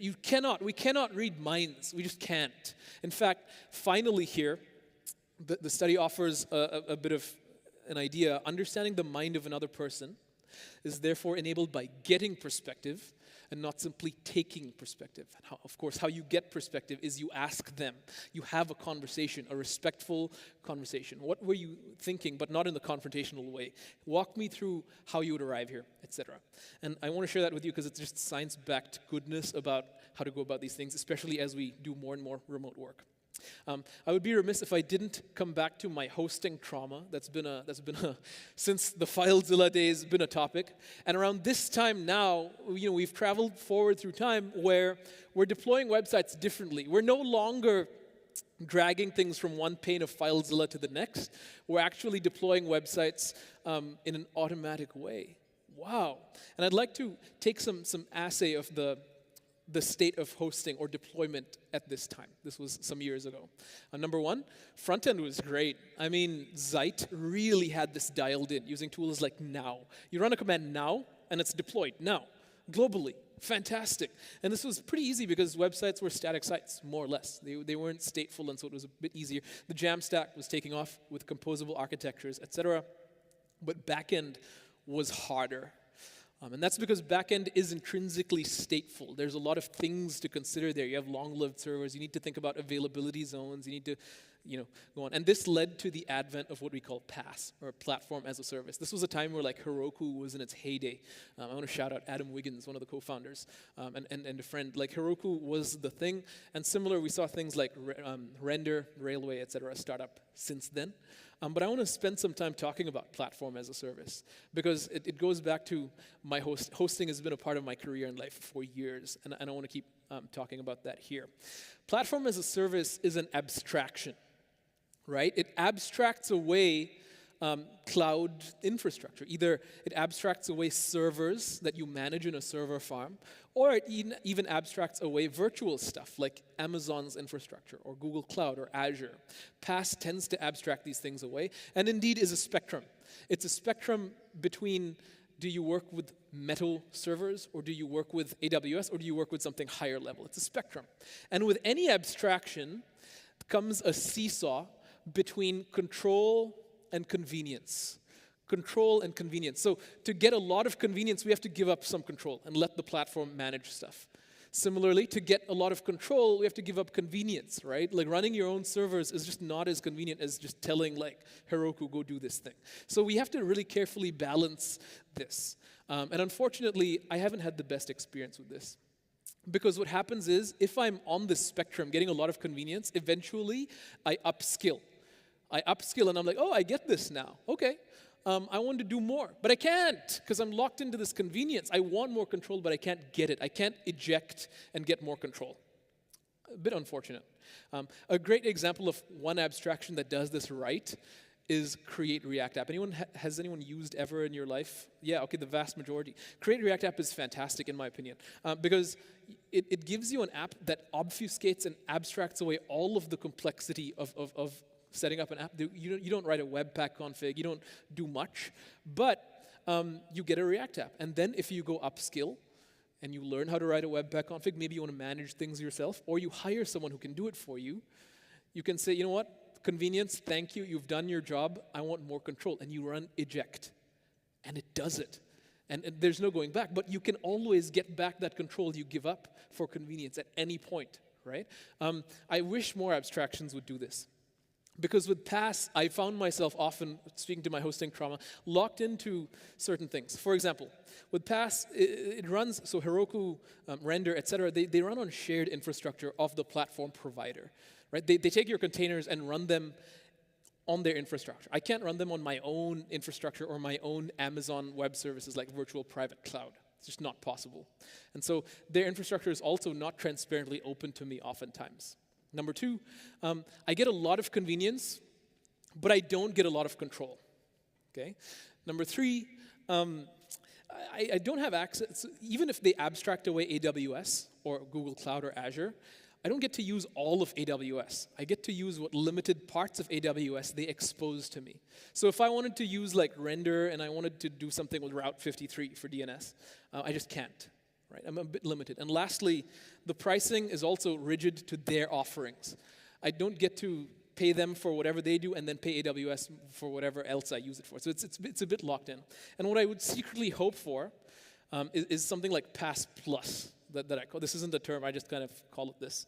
And with PaaS Plus, it kind of does the opposite, right? I should be able to run everything on my own infrastructure. I get all the pieces to myself, my own virtual private cloud, my own etc. Number two, I would like to have both convenience and control. Is that even possible? Like kind of like Create React App, I should be able to eject and just use my own thing if and when I want. Number three, I want all the options of AWS, of Azure, of etc.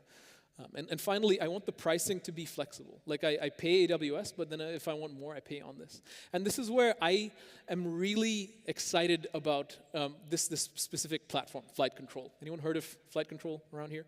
Okay, no one. I see. Yeah, of course, the founder's over there. He's heard of it. But and I think it's important to show you what I mean. So I have a 5-minute thing here where I've got a small demo, because what I have here is Render and Flight Control, and they both do more or less the same thing. I'm picking on Render here because I've used it quite a bit, and they both allow you to kind of get started and make an account.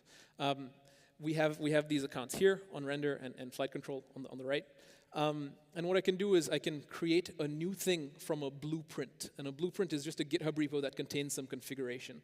If we look at blueprints, which we'll go over here and do, both of them look pretty declarative. So if I open either render or flight controls blueprint, what we see is, let me bump the font size. We have a web app, we have an API, and we have a database. And it's kind of the same here.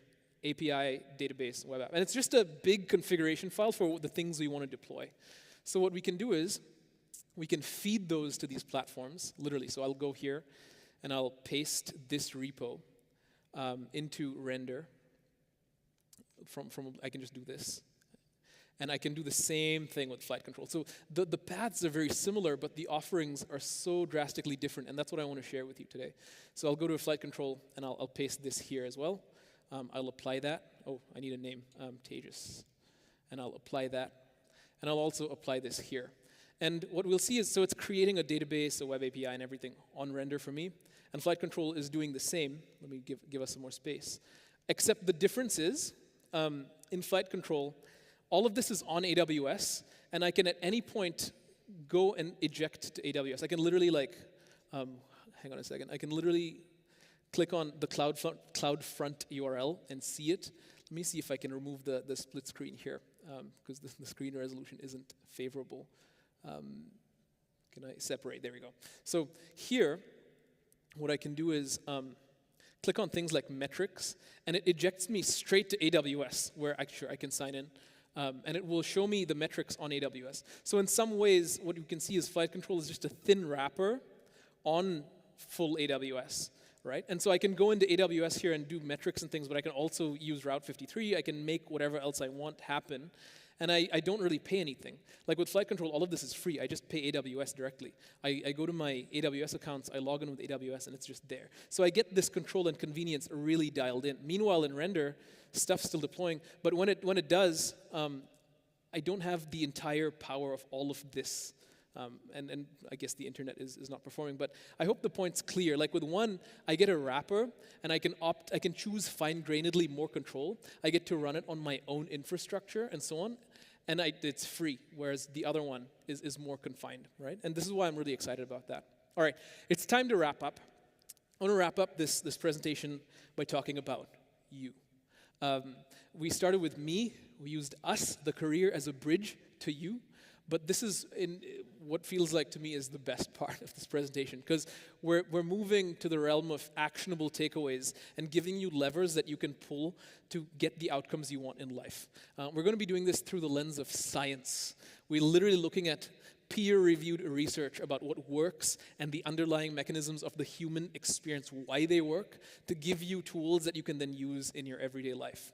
Okay?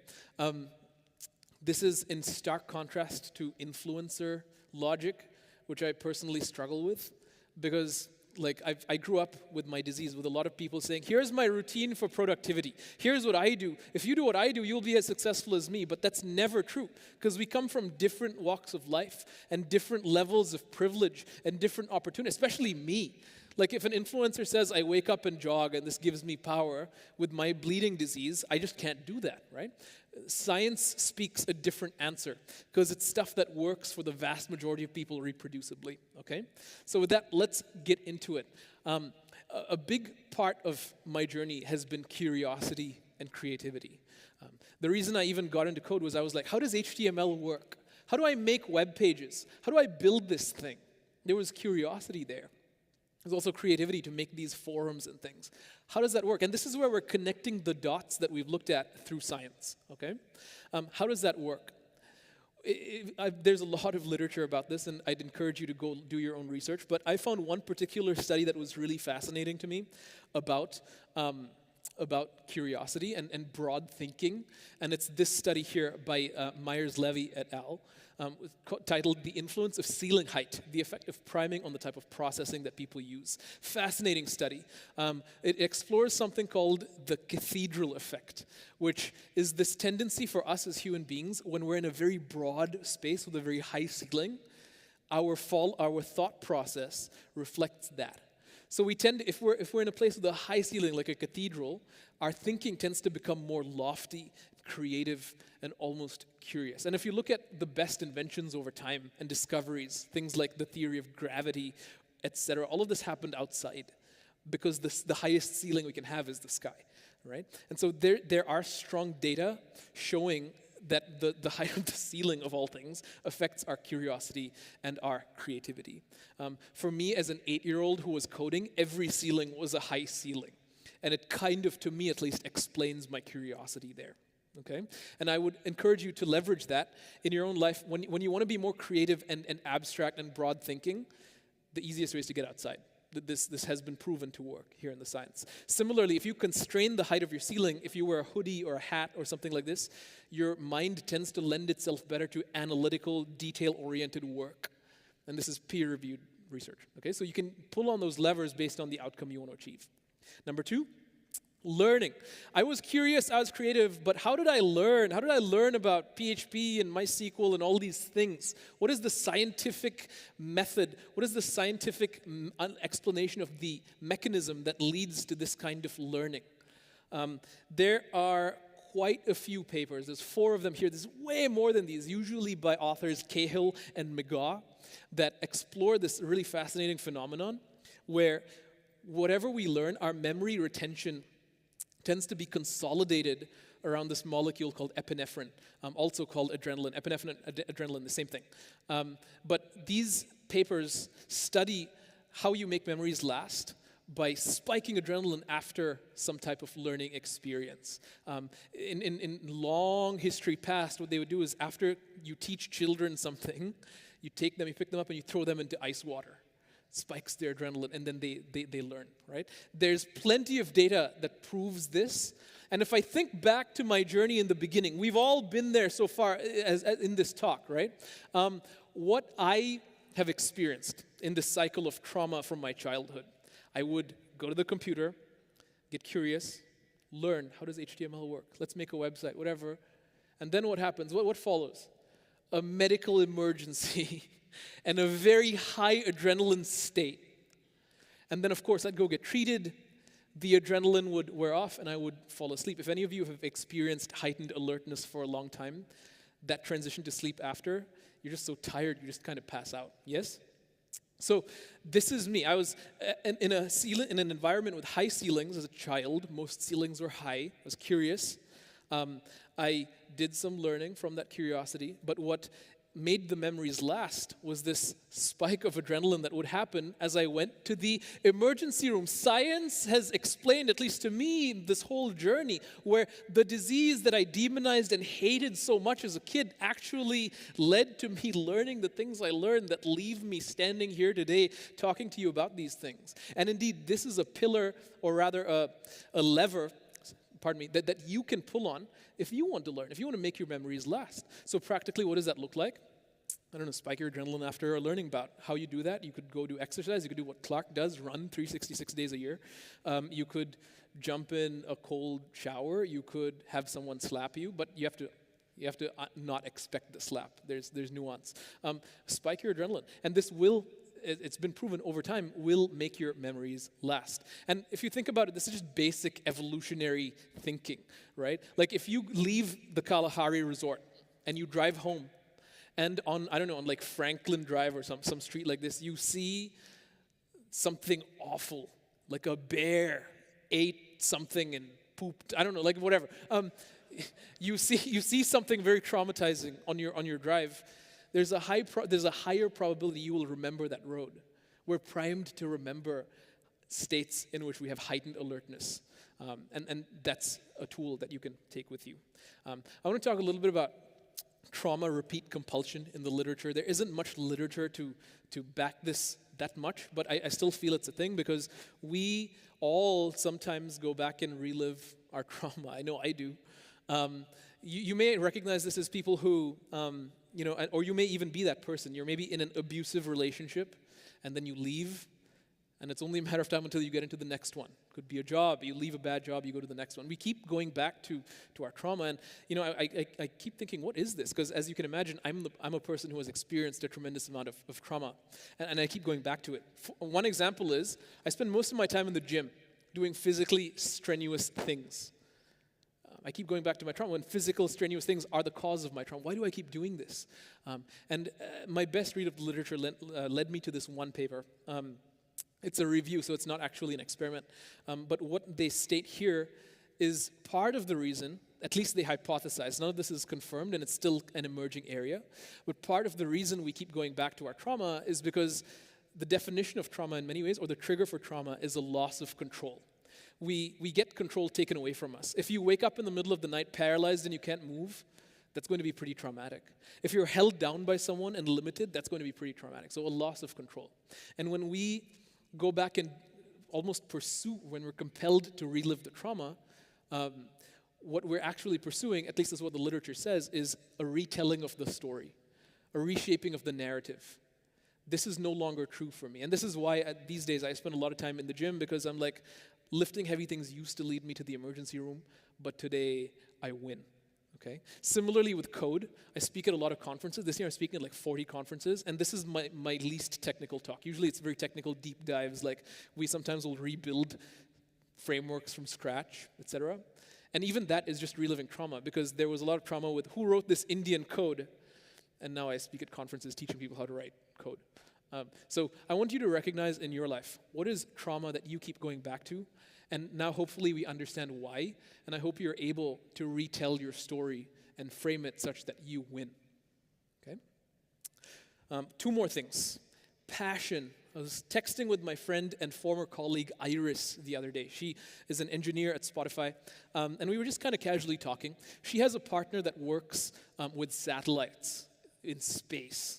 And this dude is really passionate. He's like, yo, space and stuff. I don't know exactly what he talks about because it's, I'm not that. But like, he's really passionate. You can tell. And Iris was talking to me and was like, man, do you sometimes feel like your passion for web stuff is kind of waning? And I do, I sometimes, and especially around the context of recruiters, they're like, are you passionate about working overtime or things like this? And I'm like, no. And some of us tend to feel bad that our passion's waning, but I thought about this a little bit longer, and actually, all things considered, I can confidently tell you I'm not passionate about code. I'm just not. And you might think, how could that be? Well, I'd ask you a counter question. Are you passionate about, like, walking to the bathroom? I don't know, are you passionate about, like, speaking? Like, these are things we've been doing for a while. I've been writing code since I was 8 years old, and while I love and appreciate that I can code, and while I love and appreciate that I can walk and talk, I've been doing it so long that not do I take it for granted, but while I'm thankful for it, I'm good, I'm comfortable, I love it, but my mind is freed up to pursue other passions, like, as you may have noticed, biology and things of that nature. Okay, so if you're not feeling the passion, I want to leave you with an encouragement that's fine. It's totally fine. For some of you, it's just a means to an end. I just want to get that tech money. Awesome. But I think it is important for us to have some passion. Finally, we've spent some time talking about science, and while I love science, I could talk about science all day. It's been an hour and a half, and I could keep going. I won't. I'll spare you. Science is a huge gift and blessing to mankind. But I do need to address that it does have its limitations, right? For example, science is good with like reproducible things across a vast majority of people. That's kind of the definition of the scientific method. Can you get the same result every time? Unfortunately, the world doesn't work that way. Sometimes things happen once, and they're beautiful. Sometimes things happen in ways we can't explain. Like we live in a magical, enchanted world full of beautiful things that happen one-off and never again, right? We live in this world that is beautiful and unique. And so if you ask me to explain things that happened in the past, how did my dad get a job in Qatar? Well, I don't know. And there's things we don't know. Science can't prove. And I want to leave that with you, that sometimes miracles can and do happen. Like some of you, once I was hitchhiking down a road, there's absolutely no one. And I thought, man, I'm going to die here. But then this person shows up in a car, and I'm like, I just need to go up the road a bit. Can you do that? And they drive me for free, big smile. They leave, and I never see them ever again. I often think, man, that day I met an angel. Like this stuff happens. And I think science is great, but some things happen we can't explain, and I think that's okay too. Finally, this is my last piece.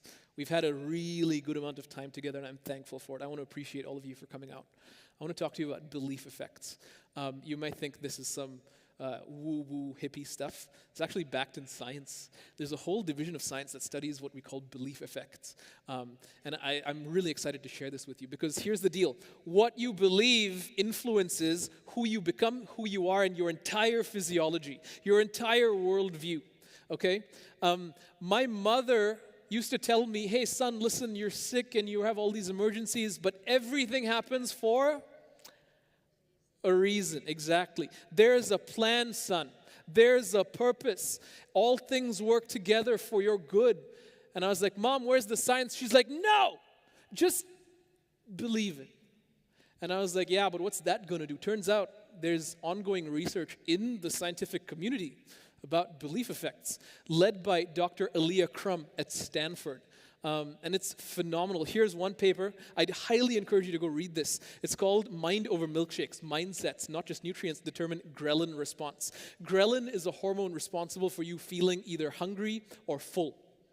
So when you feel satiated, then your ghrelin's in a certain state, and when you feel hungry, ghrelin is the regulator of hunger. Okay, and this amazing study on 46 participants gave them a 380-calorie milkshake, and it was two groups. And they told Group A, this is actually a 620 indulgent milkshake, 620-calorie indulgent milkshake. If you drink this, it's a decadent, fatty milkshake, okay? That is the word. Anyway, and then the other group, they said, this is a diet milkshake. Slim fast.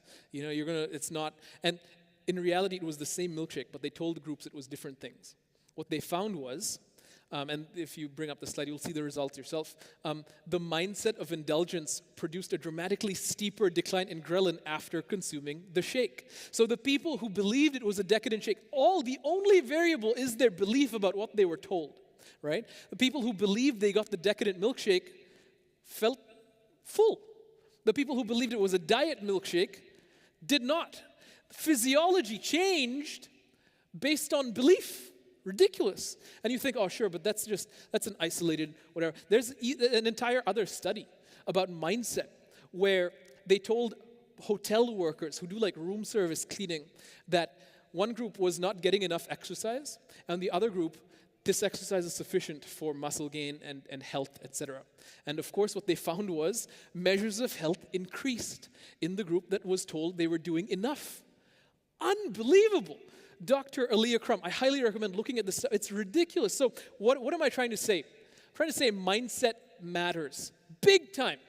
If you believe everything happens for a reason, if you believe all things work together for your good, if you believe there is a plan and a purpose, believe me, there is. Belief makes this happen. All right, we're at the end. It's time to summarize. We covered a lot of content today. We covered where I started. We covered workplace best practices. We covered science-based research that helps us kind of get the outcomes we want, ultimately landing us here. The title of this talk was influenced by Steve Jobs' Stanford commencement address many years ago, back when he was alive. And he talked about his journey, kind of being this orphan who nobody wanted, all the way through to being Apple's founder, etc. And he made this point that influenced this entire talk, right? Like going forward, we just see a bunch of dots. We see trauma, we see randomly or seemingly randomly spiked adrenaline that coincidentally happens to be after a learning bout. We see someone's dad getting a job in a country. We see dots. We had no idea that they connect. But then you go forward in time and you look back and you go, oh, that's what that meant. That's what that meant. Like when I was a kid, I didn't know any of this would happen. I didn't know I'd be here at that conf talking to you about these things, giving you levers you can pull on, tools you can leverage for your life. But here we are. So I want to leave you with this encouragement. Whatever you're facing, maybe you got laid off. Maybe you're thinking about a change. Maybe you're thinking about leaving tech altogether. Wherever you are, whoever you are.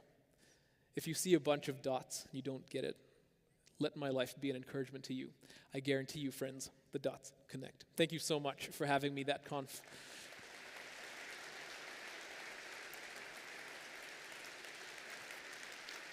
It's been a real pleasure.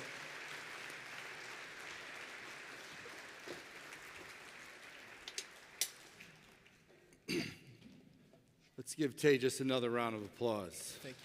Thank you. Appreciate it.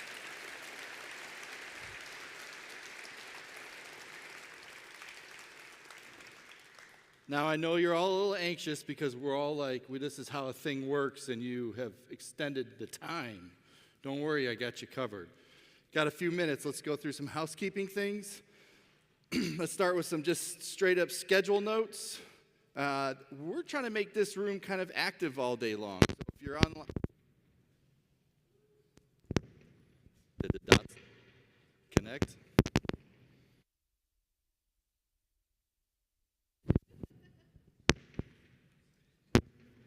Me?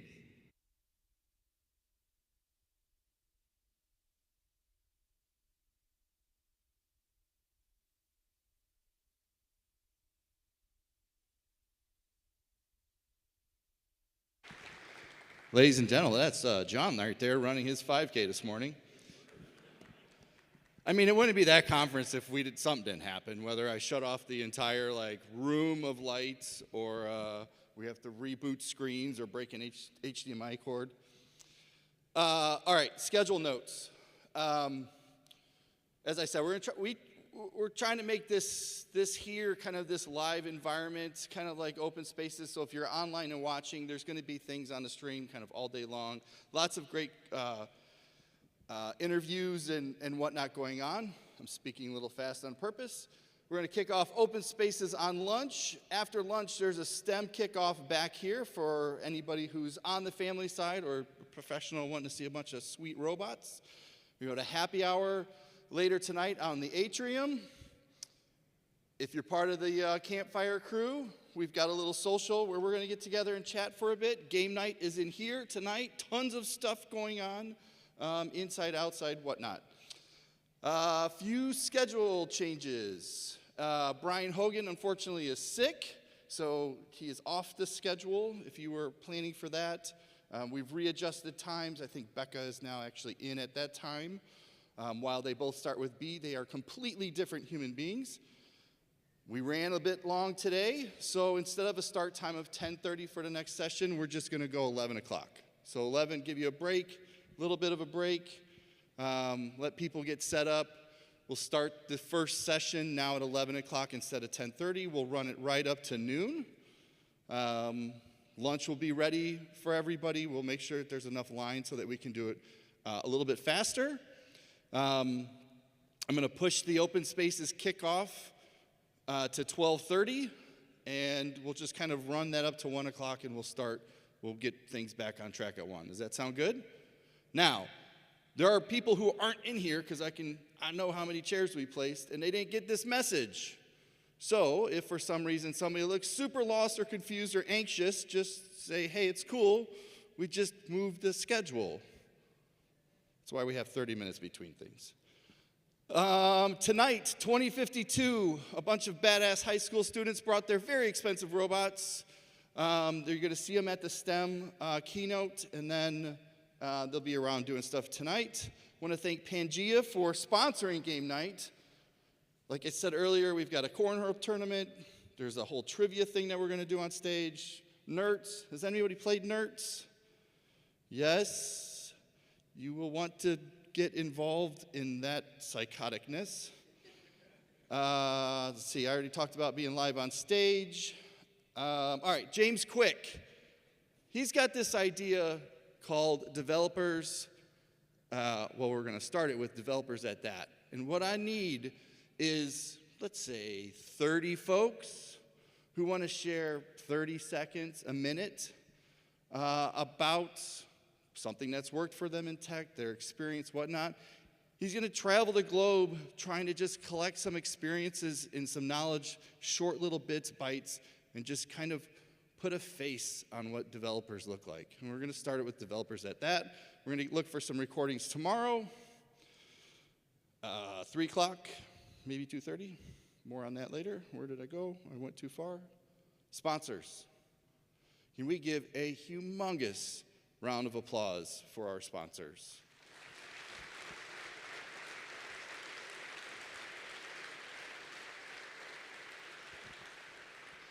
I'm not sure if you all have noticed, but money's gotten really expensive. Gas is expensive. Turns out eggs are expensive. I thought they were really cheap, but they're not. We can't do this without them. And so many of them put so much time outside of just showing up, but really integrate in with us in what they do. And we can't do it without them. I encourage you to go talk to each of them, see what you can give. See where you play in the ecosystem. Hear what they have to do. You may be the person that is the dot to something else. So thank you once again to them. I know there's been lots of conversations about the little number on your badge. Make sure your profile is up to date, or your shared profile, that's what they get. Some of the larger companies have requirements of country, state, city because of GDPR. If you don't want to share that, that's cool. If you do, great. It helps in the world of all of this stuff. New this year, we're going to try some session feedback, okay? Every session you go to will have a QR code. All that QR code does is take you to a very awesome Google form with the speaker pre-filled in. It's the same form for everybody. So if you scan this will take you to Tejas' keynote. Please take some time. Give us a little feedback about what you think about the sessions. You can take this at any point in time. It doesn't matter. If for some reason the QR code is the wrong speaker, just hit the drop down. But would love your feedback on that. I'll skip about next year, and I'll leave with this. I also am sincerely asking you to take this survey, which is survey about the event itself. And I'll show this to you a few more times, and then I'm going to email it to you, and then I'm going to ask you to do it again. This is a long survey. There's 13 sections. There's maybe 30 questions. Some of them you have to use words. If that's not your thing, cool, don't take it. Because I'm going to look at every single row, and I'm going to pore over this. And we have two choices. We could do things like, you should only ask 3 questions, and blah, blah, blah, and swipe the middle, and it's not helpful. I'm here, I'm involved, I know. But I do want your genuine feedback, just like I asked the campfire crew, what do you like? What do you not like? Help us shape the future. So it's important. At the end of this survey, because I know money is expensive, and I know for some it is a lot to get here. If you take the time to do this, at the end of the survey, there's a $400 discount on next year's ticket for this that's good for the next 2 months. So as a token of my appreciation, we're giving what is the most awesome discount we've ever done, but it means a lot to us, and I want to give it back to you. So that's the event feedback. With that, let's give Tejas another huge round of applause.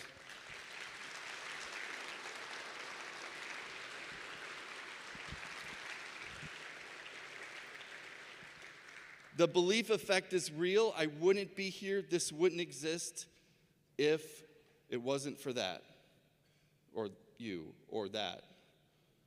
Because there's no business plan for this kind of stuff. I believe, just like Tejas said in the playoff, I believe the dots connect. I believe that it's important to be in person. I believe we all have something to give. I believe that keynotes are important. So thank you. Thank you for being present.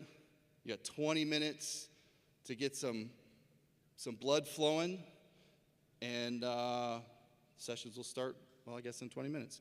Thank you very much for being at that conference.